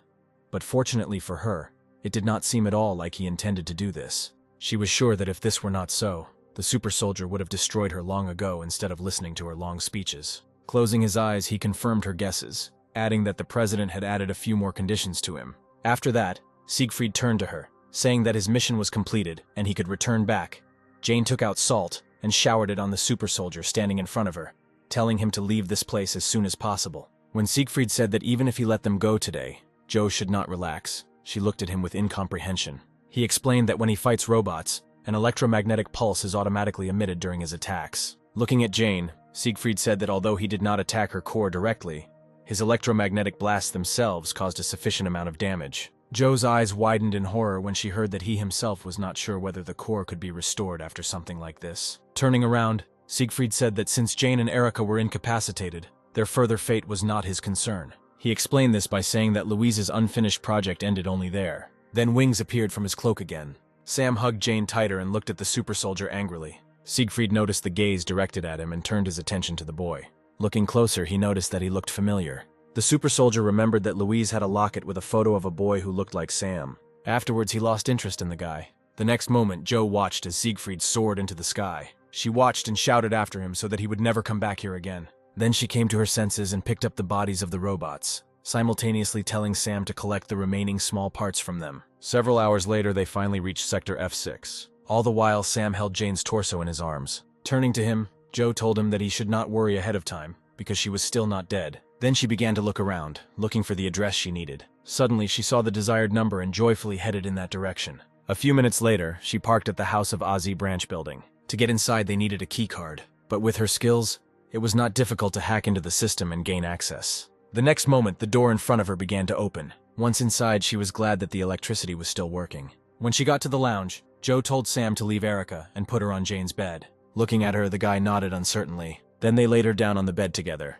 Joe was very worried because if the robot core was turned off for a long time, then automatic data deletion would begin. Therefore, a destroyed robot core is tantamount to human death. She hoped that she would have time to correct the situation in time. Having opened Jane's chest compartment, the surprised Joe pulled back. After examining the core, she came to the conclusion that, fortunately for them, it was not completely destroyed. What surprised her so much was an unusual type of core. Jane opened her eyes 2 days later. She was unable to fully recover due to the damage the core received from the electromagnetic pulse. She immediately began to calculate her location. Joe suddenly appeared and grabbed all her attention. She was incredibly glad that she finally woke up. Not understanding anything, Jane asked what was going on here. She recounted the events of a day ago, mentioning that the super soldier only intended to collect more information about her, and having completed his mission, he returned back. After this, Joe began to bombard the newly awakened Jane with many questions. When all the questions were finally voiced, she apologized, saying that her system was still recovering, and she was not able to answer all these questions at once. Suddenly, a medical hammer flew into Joe's head. Erica was sitting on the next bed, making another remark to her. Sam entered the room and joyfully ran to his robot. Joe turned her attention to Erica, who had also finished her recovery a few moments ago, beginning to bombard her with the same mountain of questions. Due to excessive emotionality and carelessness on Joe's part, Erica's head was again torn away from her body. Jane and Sam watched in horror at such a terrifying scene. Sometime later, an irritated Erica's head was returned to its place and wrapped in duct tape for a while. Approaching her, Jane shared her joy that everyone had survived and was now safe. Erica replied that although they got out alive this time, they might not be so lucky next time. She said that besides Siegfried there are several other super soldiers, and even if they attack them all together, then in the current state they cannot even defeat one such soldier. The worst thing, in her opinion, was that they could find them at any time thanks to communication with the satellite. After her words, Jane remembered how they fought with Siegfried. And sadly lowering her head, she said that Erica was absolutely right. Suddenly, Joe grabbed the hem of her dress. She asked when they would finally decide to answer her questions. Jane smiled, saying that she would definitely tell her everything. But there were too many questions, and it would be too ineffective to answer them one at a time. She decided that it would be better if she simply conveyed her memories to Joe and sat down next to her, asking if she was satisfied with this option. She was told that anything would do, as long as she could satisfy her curiosity. But Jane warned that her operating system had not yet fully recovered, and she would only be able to transfer data in 20 minutes. Erica interjected, asking if there was information that Joe should share in turn. She recalled that while on the road they raised the question that the president could be the one who caused the epidemic. She already had an assumption that all these days, while they were recovering, Joe was not sitting idle, but was looking for evidence of this theory. Smiling, she nodded, telling everyone to follow her. And a few minutes later they were walking down the long corridor of the research center, following Joe. Suddenly something behind the glass caught Sam's attention. He stopped and tried to say something, looking into the adjacent room through the glass. Jane noticed this, and also stopped. Approaching the glass, she realized what exactly caused such a reaction from her master and called Erica. She approached in the same way and froze, looking through the glass in bewilderment. In the adjacent room there were several dozen models of military robots. Joe explained that this place used to be a laboratory for one of the branches of the House of Ozzy, usually where the latest and improved research products were produced. Turning to her companions, she said that robots were also created here. Looking at all this, Jane asked why there were so many robots left here. Smiling, Joe replied that they should have already figured everything out on their own. She began to explain that in 1941 the world was united under the military might of the Third Empire, but during the revolution, the dictator was executed, and the Third Empire collapsed. After this, a world coalition government was created to prevent the re-establishment of dictatorship. But at the same time, rebels appeared who demanded independence. They organized wars with UN forces. Then more than 1,000 government soldiers were killed. After the destruction of one of the largest sectors, in order to prevent as many military deaths as possible,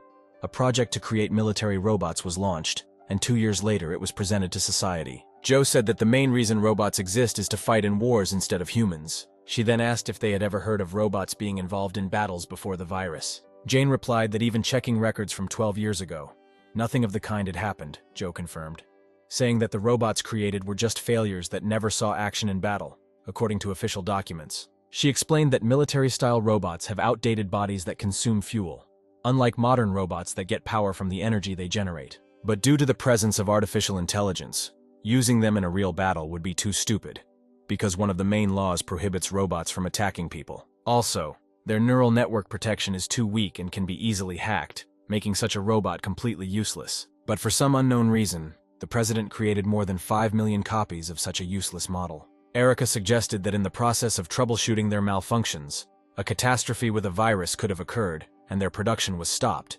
Joe replied that this option was possible. She then shared the results of her research, during which she scanned more than 300 robots she encountered on her way here. She learned that the production date showed that production had been completed for quite some time, but she could not find a system update log or anything else. Joe assumed it was because all these military robots for the president weren't a failure at all. Then she asked a tricky question.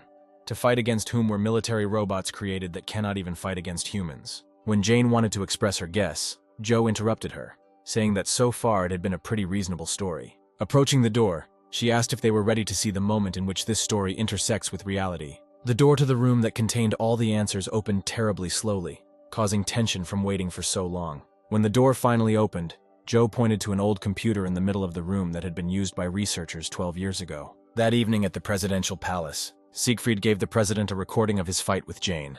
Bishop was currently looking at the part where Siegfried suggested that this robot was one of Louise's unfinished works. The man peered carefully at the image. When he heard that Louise had already left this world, he closed his eyes, frowning. At this point, Bishop turned off the video, turning around in his chair. Siegfried said that he had another report. He reported that Jane's team was currently spotted in the old branch of the House of Ozzy in Sector F6. The super soldier clarified that this was a laboratory where secret military robots were being developed, and if they are not careful, the truth about the virus could be revealed. Bishop replied that he didn't care because the Venus project had already started anyway.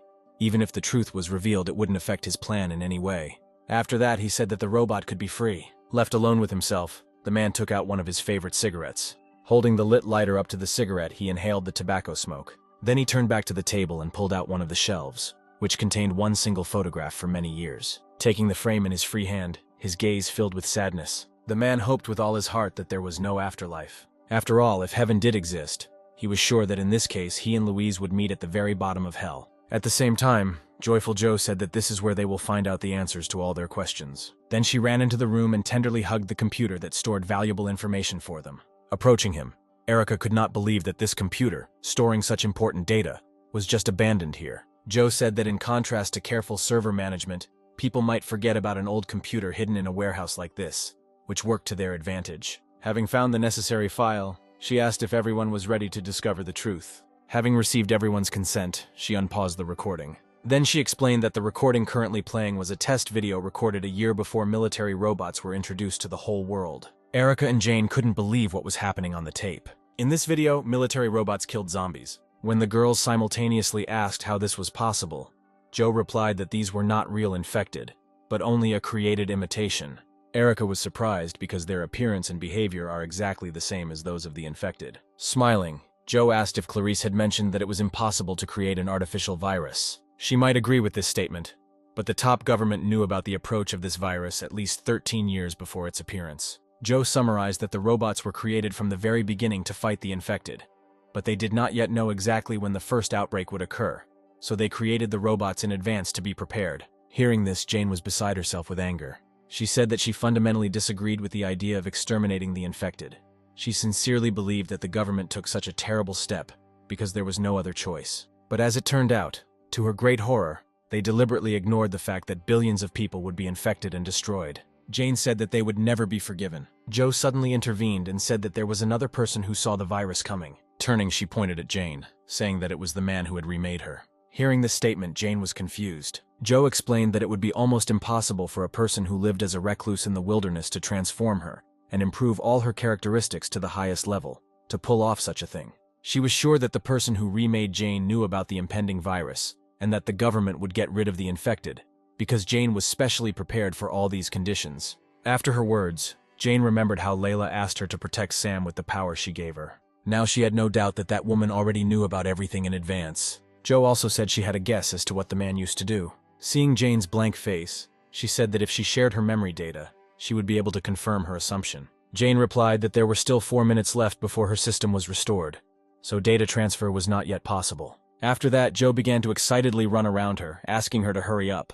At the end of the promised period, Jane touched Joe's head with both hands. The next moment, she started transmitting data to her. Suddenly, images of Jane's past began to flash before her eyes, starting with her very first meeting with Sam. After she saw the memories associated with Louise, assessing her skills, Joe said that it would be very difficult for her master to reach her level. Suddenly analyzing the facts she knows about this man, such as retirement, old age, virus prediction, and incredible abilities in the field of programming and engineering, she finally realized what Louise's true identity was. At the same moment, Jane pulled away from Joe, saying that the data transfer was completed. Embarrassed, she asked to ignore everything personal. But to her surprise, Joe started talking about breaking the law. She repeated that the second paragraph of the first article had been violated, which stated that the robot should not receive data relating to a person whose data is designated as top secret. Hearing this, the others were seriously frightened and surrounded their friend. Joe did not react to their words, but only repeated that due to violation of the law, all her data must be erased. A few moments later, the forced data wipe began.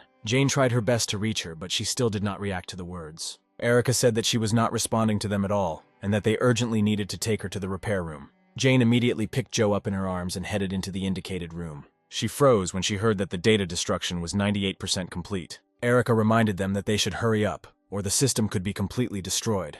But suddenly Joe's hidden code was activated. After this, her body was engulfed in a bright glow. The Cheshire Cat's security system froze the code prescribing the second paragraph of the first article of the law, after which data recovery began. Erica did not understand at all what was happening now, but Jane assumed that Joe was now recovering. A few moments later, she opened her eyes. When she regained her ability to speak, she admitted that she thought that she would die a little longer. When the data was analyzed, Joe determined that 0.7% of the data had been lost. Afterwards, she asked Erica what exactly she said while she was passed out.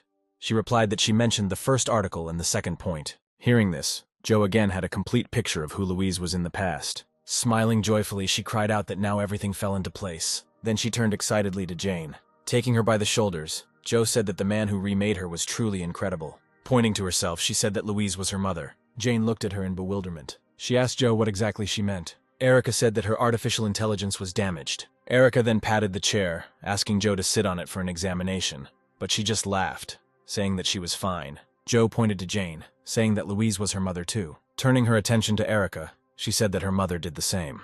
Pointing at Sam, she said that this person was definitely not his mother. Joe explained that Louise was a member of Team OZ and is the mother of all robots. Jane asked what the OZ team was like. Erica admitted that she was also hearing about this for the first time. Joe explained that in the 50s, a group of OZ was created, consisting of brilliant scientists, programmers, and engineers.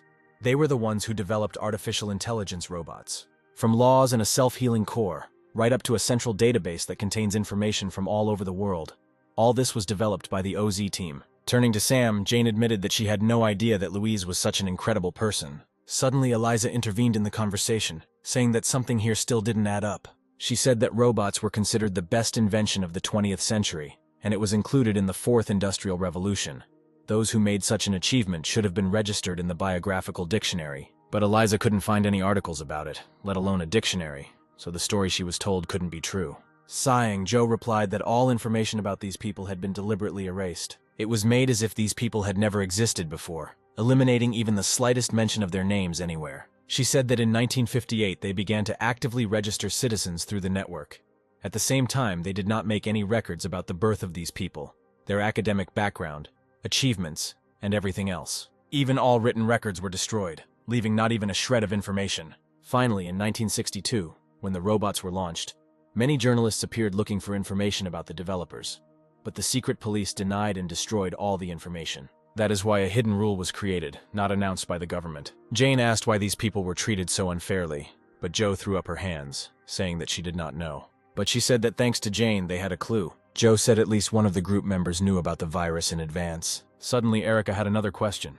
She already realized that since the information was so well classified, and no one knew anything about the existence of these people, Erica wondered how Joe knew so much about all this. She replied that her owner was the child of one of the OZ team members. That is why the main goal of the Cheshire Cat was to find out why the information about the existence of her parents was so unfairly erased, and while searching for information, she came across various facts. Turning to Jane, Joe said that she was a custom model that her master had been looking for a very long time. She admitted that she thought that their paths would quickly diverge, but now Joe is sure that she will remain by her side until she reveals all the secrets. Jane, smiling, replied that she would be all for it. Afterwards, Joe patted Sam on the head, saying that they would not part with him anytime soon. Among their group, only Erica was unhappy about the fact that she would continue to have to endure Joe's terrible character. The next morning, it was decided to go to the Zero Sector. Joe and Sam were full of enthusiasm to continue their journey. Jane was glad that she had a new friend in Joe. She hoped that the place they would go to would help her find out more information about Louise. That same evening,